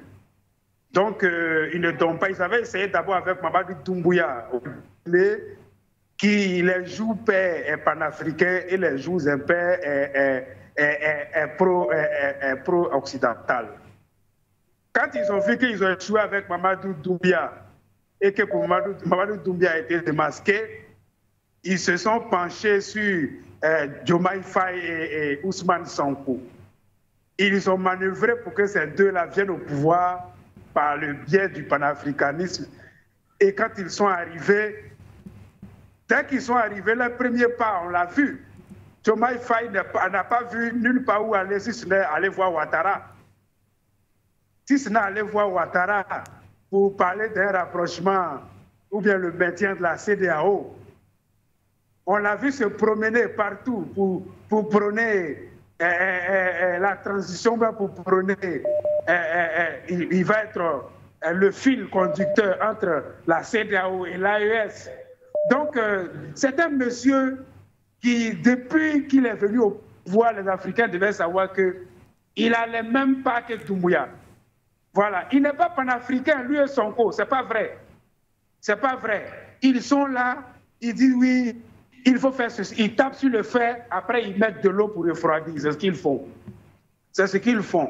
L'objectif aujourd'hui de la France, c'est de ne jamais perdre le Sahel. Ils vont tout faire pour ne pas perdre le Sahel. Et c'est dans cette logique-là qu'ils sont. Et ils utilisent Diomaye Faye pour faire ce travail-là. Ils ont décidé de ne pas partir sur la voie militaire parce qu'ils savent qu'ils n'ont pas la chance là-bas. Ils ont décidé de prôner la voie politique. parce qu'ils ont donné 3 milliards, 5 milliards pour déstabiliser le Sahel, ça n'a pas marché, donc il faut partir sur la voie politique. Non, on va retirer nos soldats, non, on va faire ceci, ça c'est pour distraire. La dernière fois, quand on a parlé du retrait des soldats français en Afrique, moi j'avais parlé de distraction, de la diversion. Et c'est dans cette logique-là que Diomaye Faye se trouve. Il ne faut pas écouter cet individu, non, c'est pas vrai, tout ce qu'ils font là, c'est pas vrai. Donc moi, je n'ai jamais cru une seule fois en leur discours. Même pour le Tchad, moi j'attends de voir que les soldats français la partent effectivement. J'attends de voir. Tant que je n'ai pas vu les faits, je ne croirai jamais à tout ce que les gens racontent. Donc ça, pour moi, c'est pour nous distraire sur l'objectif de l'Afrique. Parce qu'aujourd'hui, c'est notre souveraineté. C'est ça notre objectif. On ne demande pas la rupture totale, mais nous demandons la souveraineté de nos États. Et la France utilise certains de nos frères, certains de nos fils, dont Diomaye Faye, pour distraire ce combat-là. Et donc, pour moi, je ne m'intéresse pas à eux. Donc, ceci dit, j'aimerais aussi profiter de l'antenne de Foyer Média pour féliciter les Ghanéens, pour féliciter le Ghana qui a fait une élection exceptionnelle, incontestable, sans mort, zéro violence. On l'a vu hier. J'aimerais féliciter la victoire du président John Dramani Mahama, qui est venu tranquillement. Le Ghana a donné une grande leçon à Ouattara, notre président, et nous espérons qu'il va saisir cette voie-là pour nous donner une élection apaisée, tranquille ici en Côte d'Ivoire. Ceci dit, j'aimerais aussi me prononcer sur la Syrie. Hier, j'ai vu et j'espère que Diomaye Faye a vu ça aussi. France 24, féliciter la prise de la Syrie par une organisation terroriste dont Abou Mohamed El-Jolani, qui s'est emparé de la Syrie. La France 24 a passé toute la journée hier avec des chroniqueurs sur le plateau à féliciter la tombée de Bachar al-Assad. C'est une preuve. Quand on parle, on dit que les vrais terroristes sont les Français. Les gens pensent qu'on est en train de jeter l'opprobre sur la France. Non. Comment on peut saluer et féliciter un grand terroriste qui s'empare d'un pays? C'est-à-dire qu'il y a des choses qu'il faut que les gens observent ça de près. Abou Mohamed El-Jolani, il n'a pas été élu. C'est un terroriste affilié à Al-Qaïda qui s'empare de la Syrie. On a vu le cafouillage qu'il y a eu hier au palais de Damas. Des gens sont allés piller, saccager le palais, des pillards. Ça a été la même chose en Côte d'Ivoire, quand les rebelles sont emparés de Laurent Gbagbo. Ça a été la même chose aussi dans plusieurs pays. Ils saccagent, ils pillent. Et la France s'assoit sur des plateaux pour voir des spécialistes qui viennent justifier la prise de la Syrie. Comment on peut féliciter un groupe terroriste de s'être emparé d'un pays si ce n'est pas la France qui fait ce genre de trucs? Donc c'est eux les terroristes. Quand on lui dit c'est une réalité, c'est eux les terroristes. Parce qu'on ne peut pas saluer le terrorisme. Le terrorisme, ce n'est pas une bonne chose. Mais je suis sûr que la défaite de Syrie va ouvrir la porte au terrorisme sur l'Europe. Ils verront. C'est une grave erreur qu'ils commettent là. C'est une grave erreur. La Syrie sera l'Afghanistan bis et ça sera la Libye bis. Parce que les terroristes, quand ils gouvernent un pays là, c'est le désordre. Et ils ne vont pas s'arrêter là. C'est une grande ouverture du terrorisme sur l'Europe. Ça, je le dis. Donc, que la France continue à se réjouir que les terroristes s'emparent des États. D'accord. C'est vrai, on peut reprocher à Bachar, à la famille Bachar, d'être resté au pouvoir longtemps. Mais ce n'est pas une grande première. On voit ça en Afrique. Quand il s'agit de Bachar al-Assad, on dit oui, c'est un dictateur, sa famille est au pouvoir depuis longtemps. Mais on voit Denis Sassou Nguesso ici. Il est au pouvoir depuis combien d'années? On a vu Ismaël Oumar Guelleh en Djibouti. Il est encore au pouvoir depuis combien d'années? Je ne parle même pas de Obiang, qui est au pouvoir depuis 1979. Ça, on n'en parle pas. Ce ne sont pas des dictateurs. Non, parce qu'ils font du bien à la France. Mais quand il s'agit d'un président qui ne les arrange pas, on parle de dictateurs. C'est bien que les terroristes ont pris ça. Donc, maintenant, si je n'ai pas monopolisé la parole, Je vais laisser et je vais permettre à d'autres personnes d'intervenir. Mais pour moi, Diomaye Faye est sur un mauvais chemin et il a le temps de se ressaisir. Merci For You Media, merci à toute l'Afrique. Que Dieu nous protège. Merci à vous, Monsieur Gaoudi. Merci infiniment également pour cet appel ce matin. Votre commentaire, bien sûr, enregistré. Merci. On prend un autre appel. On reste au standard. On prend un autre téléspectateur. Allô?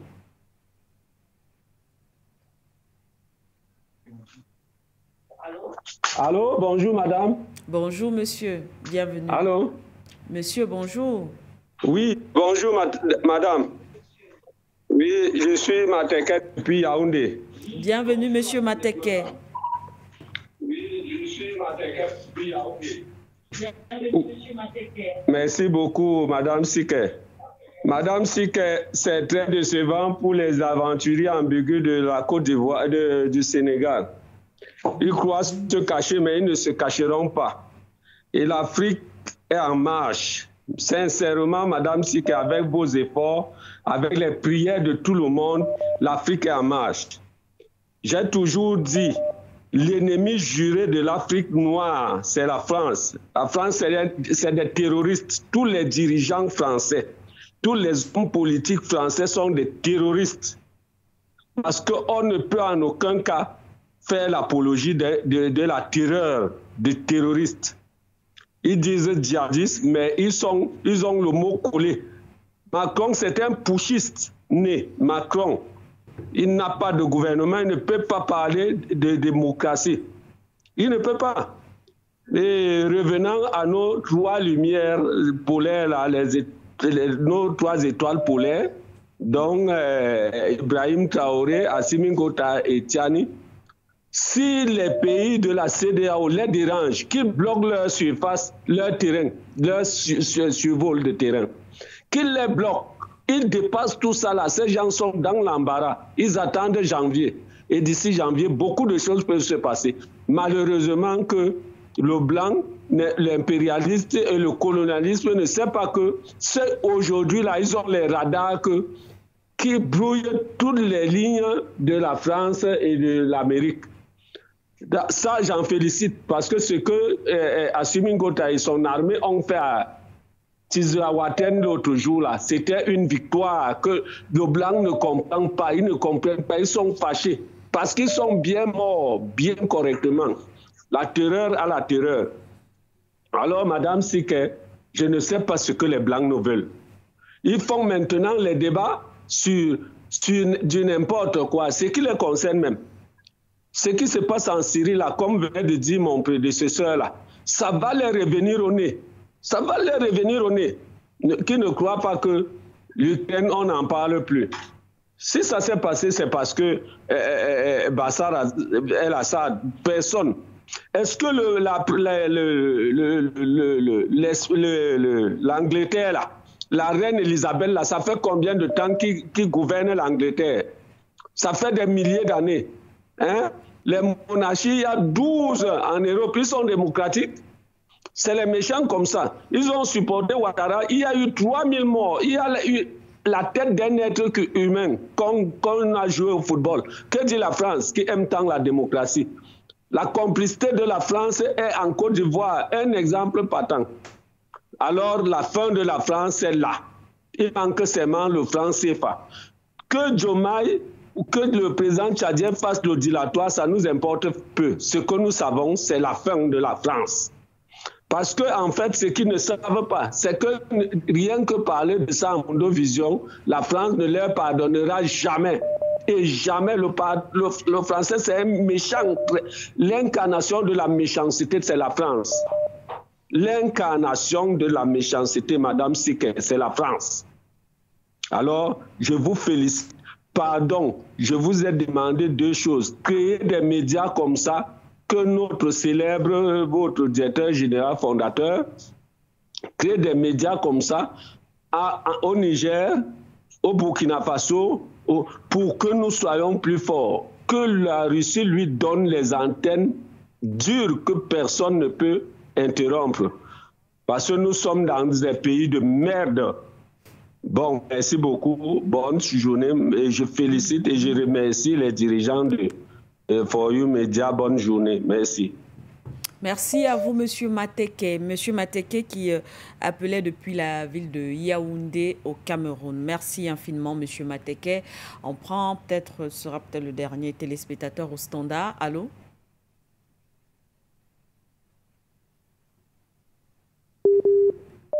Oui. Bon début de semaine. Bonjour, chers panafricains. Bonjour, chers auditeurs, tous ceux qui ont appelé. Alors, je voulais dire ce matin aux Français et à toute l'Afrique. Vous savez, les Français soutiennent une rébellion. Les Français soutiennent une rébellion. Même si Bachar Hassan, avec sa famille, ont duré au pouvoir, ce n'est pas normal qu'on soutienne une rébellion. Ah, donc les Français soutiennent les rébellions. Vous voyez maintenant les Africains. En 2002, les Français ont soutenu la rébellion Côte d'Ivoire. Je vous parle encore de la Libye. Les Français ont soutenu la rébellion. Et aujourd'hui, les Français viennent nous prouver encore. Et puis, c'est toutes les télévisions. France 24 soutient une rébellion. Les terroristes. C'est pour vous dire que tous les terroristes qui sont là, dans les Sahel, c'est les Français qui les financent.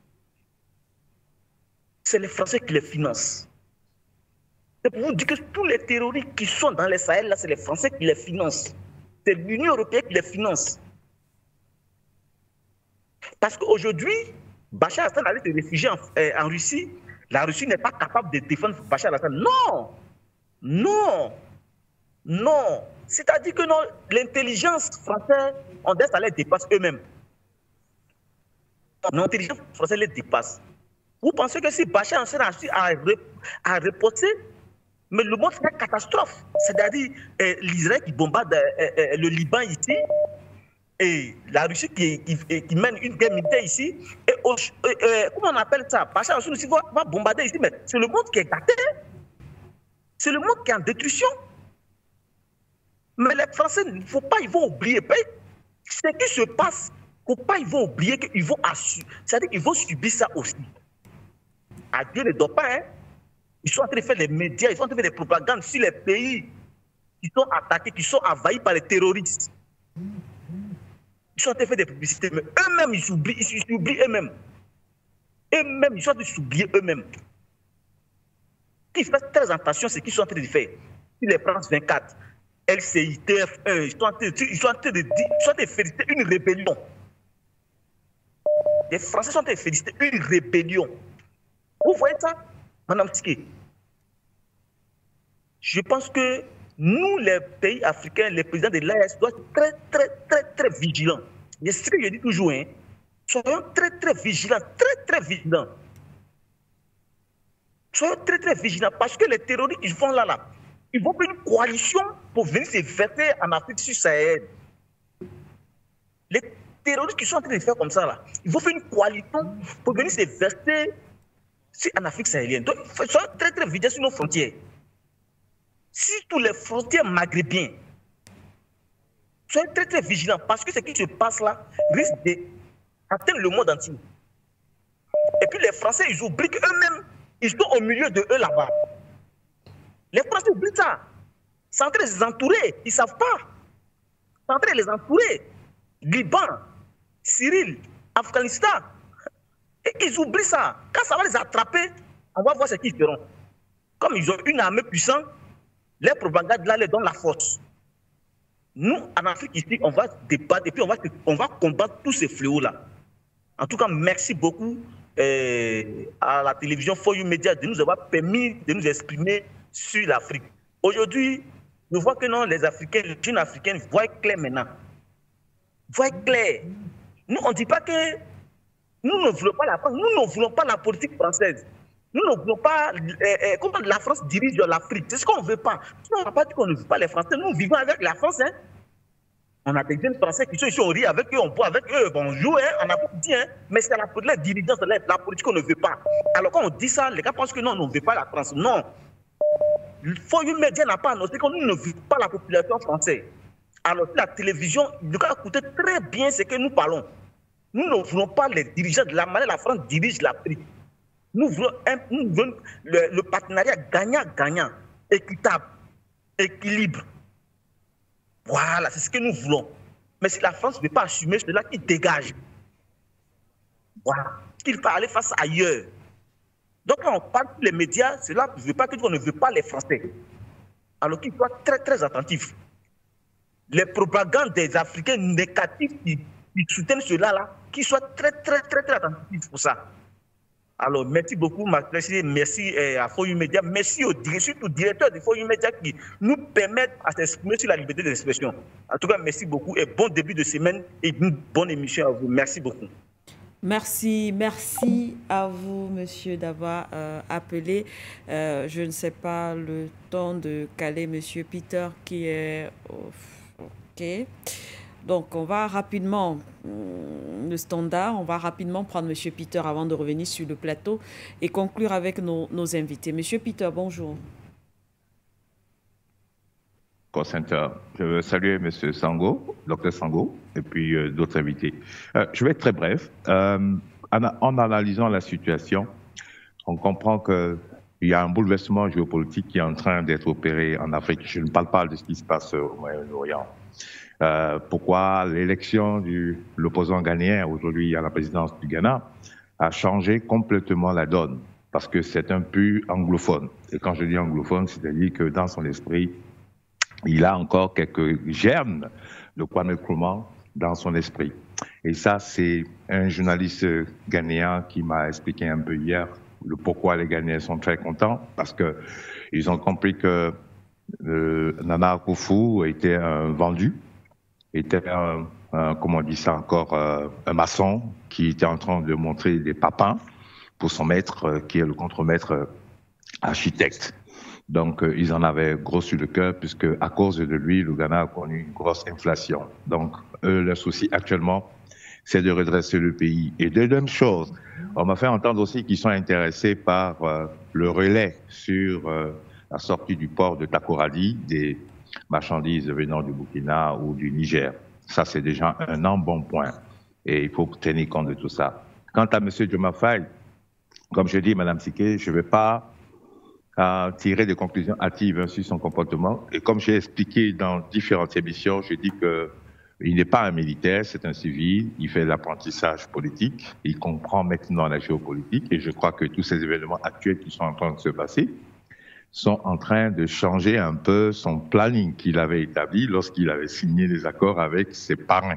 Et quand je dis ses parrains, c'est-à-dire ceux qui l'ont positionné pour qu'ils prennent les rênes du pays au détriment de Sonko. Sonko n'a pas le choix, il est Prime Minister, ok? Et il est obligé de respecter la Constitution. Il ne peut pas, parce qu'il n'est pas militaire, pour dire qu'il ne suit pas ma ligne politique. Non. Il n'a pas le choix. Peut-être qu'il va rester patient comme Poutine l'a été au temps de Medvedev dans les années 2010. Et quand on va voir peut-être un vrai panafricain debout, parce que là, il s'agira de lui. C'est pourquoi je me garde de tirer des conclusions actives. J'observe beaucoup et je sais que nous aurons bientôt un moment de surprise.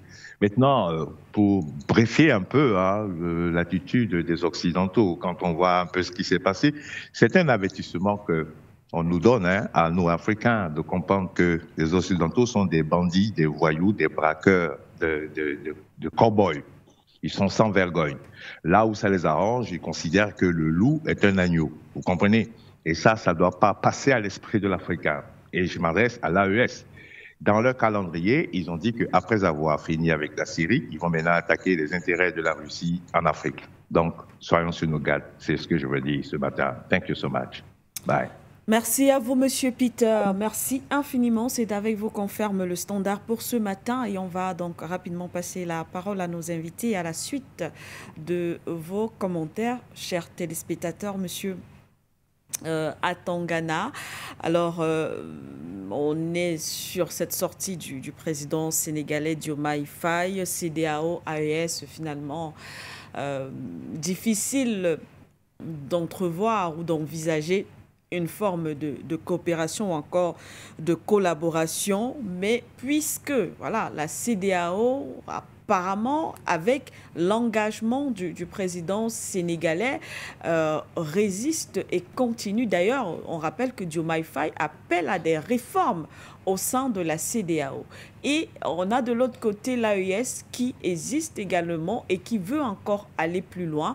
Ces États, en tout cas, font partie de cet espace ouest africain et il faudrait à un moment collaborer, coopérer et peut-être évoluer chacun. Mais à côté justement de ces contradictions, M. Atongana, quelle solution peut-être pour rendre la collaboration plus aisée avec les pairs de la CEDEAO, c'est-à-dire entre l'AES et bien sûr la CEDEAO? Les solutions se trouvent quand on a déjà clairement écrit les équations. Or là, manifestement, ce n'est pas clair. Et comme je l'ai dit, je ne suis pas contre M. Diomaye Faye. Je dis que sa politique n'est pas lisible. Je dis encore qu'il n'a pas de ligne idéologique. C'est la raison pour laquelle sa politique n'est pas lisible. Elle dépend donc des événements. C'est-à-dire qu'en fait, il arrive, il constate, et sur la chaleur de ces constats, il prend des décisions, il prend des postures, il fait des annonces. Donc, on ne sait pas si ça correspond à une ligne idéologique, parce que sa ligne idéologique, on était supposé la connaître pendant la campagne. C'est la ligne idéologique avec laquelle il a gagné l'élection. Il n'est pas resté sur cette trajectoire quand il était au pouvoir. Donc, on voit qu'il gère les événements. C'est pas les gens ont peut-être pris mon analyse de façon sévère. Non, j'ai dit que je ne lis pas la ligne idéologique. Et de cette façon-là, je ne peux pas savoir, je ne peux pas anticiper. Mais je n'ai pas dit non plus qu'il ne peut pas changer. Bon. En fait, c'est une façon de gouverner. Il y a des gens comme ça qui gouvernent sans véritable ligne idéologique. Il n'est pas le seul. Quand vous voyez Macron gouverner, ben, il n'y a pas de ligne idéologique. Hein. Et ce n'est pas la première fois qu'on voit en France, pour prendre ça comme référence, des chefs d'État qui n'ont pas de ligne idéologique. Mitterrand, qui était socialiste, a fait une politique de droite. Voilà, il n'était pas lisible. Vous ne pouvez pas dire c'est qui aime Mitterrand, qu'est-ce qu'il pensait et qu'est-ce qu'il voulait. On s'est juste rendu compte que c'est un homme qui faisait de la politique en fonction de ce qu'il avait, en respectant les institutions. Donc, anticiper sur ce que quelqu'un comme ça peut faire ou prévoit de faire est très, très difficile. La seule chose qu'on a, ce sont les faits. Et je ne peux pas m'empêcher de constater que quand il déclare qu'il n'a pas besoin de base militaire dans son pays, c'est au nom de la souveraineté, je ne peux pas m'empêcher de constater que c'est plus un narratif, plus une posture. Parce que rien ne suit cette déclaration. D'ailleurs, on lui demande, est-ce qu'il y a un programme? Non, on va voir, on va mettre ça en œuvre. Donc, c'est rien. Ce n'est pas une réflexion qu'il a eue avant, par rapport à laquelle il a pensé et il a une vision sur la façon de le faire. Vous convenez avec moi qu'il n'y a pas une vision dans la façon de le faire. C'est-à-dire qu'en fait, devant les événements, devant les échecs qu'il a eus, il a rapporté à son maître en France, et puis son maître lui a demandé, là, lâchons un peu du lest, tout en restant encore. C'est exactement comme ça que nous sommes passés de la colonisation à la néocolonisation. Parce que beaucoup d'Africains ont pensé qu'il fallait s'accommoder. Il y a quelqu'un qui a posé une question, est-ce qu'il y a des révolutions sans violence? Il y en a peu. Sauf quand qu'est-ce qui s'est passé dans les révolutions, ce qu'on appelle les grandes révolutions? Américaines, c'était violent, françaises, c'était violent, et il y a eu d'autres révolutions violentes d'ailleurs avant la française. Donc on a peu parlé, la hollandaise, l'anglaise et tout ça. Donc, bref, les monarchies européennes se sont transformées. Au lieu qu'on coupe les rois, sont transformées en monarchies parlementaires en gardant les rois. C'est le cas de la majorité des pays en Europe. C'est-à-dire qu'en fait, c'est cette violence-là qui a poussé les autres à dire « nous évitons la violence ». Donc, il y a eu des révolutions sans violence aussi, mais ça, c'est quand l'impérialiste se rend déjà compte qu'il a perdu la guerre et qu'il se dit « bon, je ne reste..." C'est exactement ce qui se passe avec Bachar al-Assad. Il s'est rendu compte que la politique n'était pas bonne, que même s'il est resté au pouvoir, là, il n'y avait pas d'issue à sa présence. Donc, il s'en va. Là, vous avez un changement. Mais on se retrouve alors en pleine Syrie, à la tête, avec des terroristes, à la tête de tout un État au Moyen-Orient. Je ne sais même pas si vous mesurez ce que ça veut dire. Et en plus, il est acclamé. Enfin, ces terroristes sont acclamés. Donc, voilà, c'est ça que j'étais en train de vouloir dire. Bon, maintenant, est-ce que M. Faye va pouvoir, à un certain moment, rester dans une ligne idéologique, alors que dans l'AES, on voit des gens avec une ligne idéologique, c'est-à-dire la souveraineté de leur peuple, et ils mettent en œuvre les éléments de souveraineté. Ils font aussi avec les moyens qu'ils ont, hein, parce qu'ils peuvent dire, ils font, mais on voit la ligne idéologique s'appliquer. Dans le cas du Sénégal, on ne voit pas la ligne idéologique s'appliquer. Pour la Côte d'Ivoire, il n'y a pas d'hésitation. Si M. Ouattara veut rester un pays néocolonisé. Alors qu'il ne fait pas de déclaration, il ne dit pas les bases militaires ne seront pas là. Non, non, non, là on sait. Et c'est une façon de faire aussi. Si les Ivoiriens sont d'accord avec ça, c'est ça qu'on appelle la démocratie. La démocratie, c'est les Ivoiriens d'accord avec le fait qu'il y ait des bases militaires en Côte d'Ivoire, que ce soit un pays aux mains des étrangers. Si les Ivoiriens aiment ça, c'est la démocratie. Et si la majorité du peuple est contre ça, à ce moment, le peuple prend ses responsabilités en votant pour un autre chef d'État, par exemple, ou en faisant une révolution, même pacifique. Comme il y a celle des pays de l'AES, on voit vraiment que le peuple n'en veut plus et le peuple soutient les dirigeants de l'AES. C'est ça pour moi la démocratie, c'est-à-dire la volonté populaire. Donc je vais sortir par là, parce que nous sommes en fin d'émission. Merci à vous, monsieur Atangana, Dr Sango, pour sortir avec vous sur ce plateau. Ce qu'on retient, effectivement, on comprend qu'il sera difficile de collaborer, coopérer. Vous avez donné un certain nombre d'arguments entre la CEDEAO et bien sûr l'AES, mais on voit quand même un Diomaye Faye qui est de plus en plus en avant dans ce projet, peut-être plus, je ne sais pas, de faire retourner les dirigeants de l'AES au sein de la CEDEAO, peut-être plus, je ne sais pas, mais lorsqu'il parle, on l'a dit, de ne pas, il dit ne pas lâcher, abandonner les États de l'AES. Chacun pourrait aller en fonction de ses analyses. Mais aujourd'hui, la posture de Diomaye Faye, Dr Sango, ce que le Sénégal semble représenter aujourd'hui, est-ce que cela peut jouer dans l'avenir des relations entre l'AES et la CEDEAO?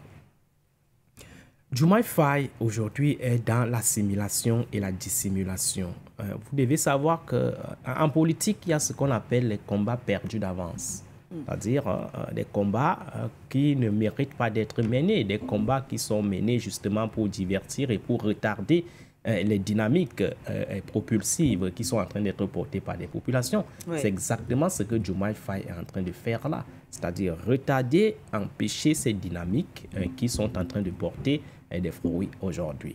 Les réformes dont parle Diomaye Faye au sein de la CEDEAO, en réalité, elles sont des réformes aujourd'hui que, si elles sont menées, ne viseraient pas à développer les réalités africaines. Il y aurait des changements quand même. Il faut dire que ces réformes-là, avant que les États de l'AES ne claquent cette organisation coloniale, les États de l'AES ont proposé un cahier de charges de réformes.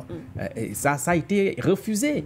Et ça a été refusé. Et il est difficile aujourd'hui de faire des réformes au sens souverainiste de la CEDEAO. C'est très difficile.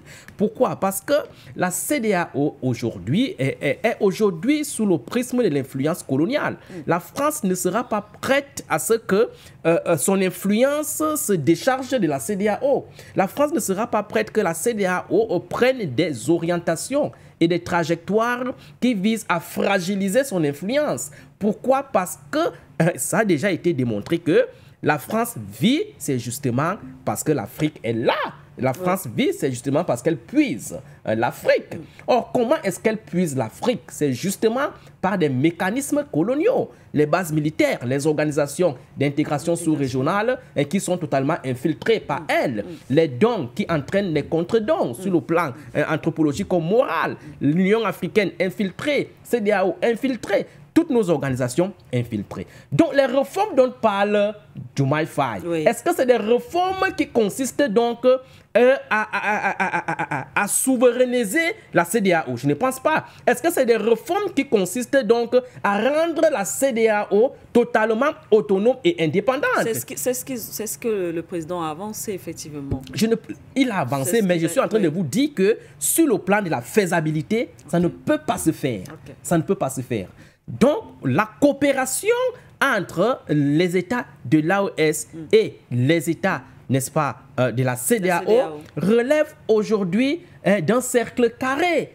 D'un cercle carré. Pourquoi? Parce qu'un cercle carré, en réalité, n'existe pas. Et comme un cercle carré n'existe pas, ça veut dire que ce que Diomaye Faye est en train de proposer là relève de l'impossibilité.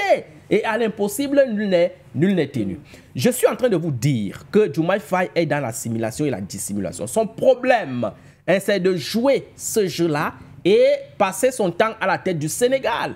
Il n'est pas là pour impulser les dynamiques souverainistes. Il n'est pas là pour basculer le Sénégal au bloc de la souveraineté du panafricanisme. Il n'est pas là. Il est en train de surfer sur certains éléments pour perdre du temps et désorienter l'opinion africaine et même panafricaniste. Donc l'objectif aujourd'hui, c'est de dénoncer son comportement, c'est de dénoncer ces tractations sur le plan international, c'est de lui dire que son comportement ne bénéficie pas aux Africains. Ce qu'il doit faire aujourd'hui, c'est de prendre position et travailler en étroite ligne et collaboration avec les États de l'AES. S'il ne peut pas le faire, c'est encore mieux qu'il se taise au lieu de faire des pareilles sorties.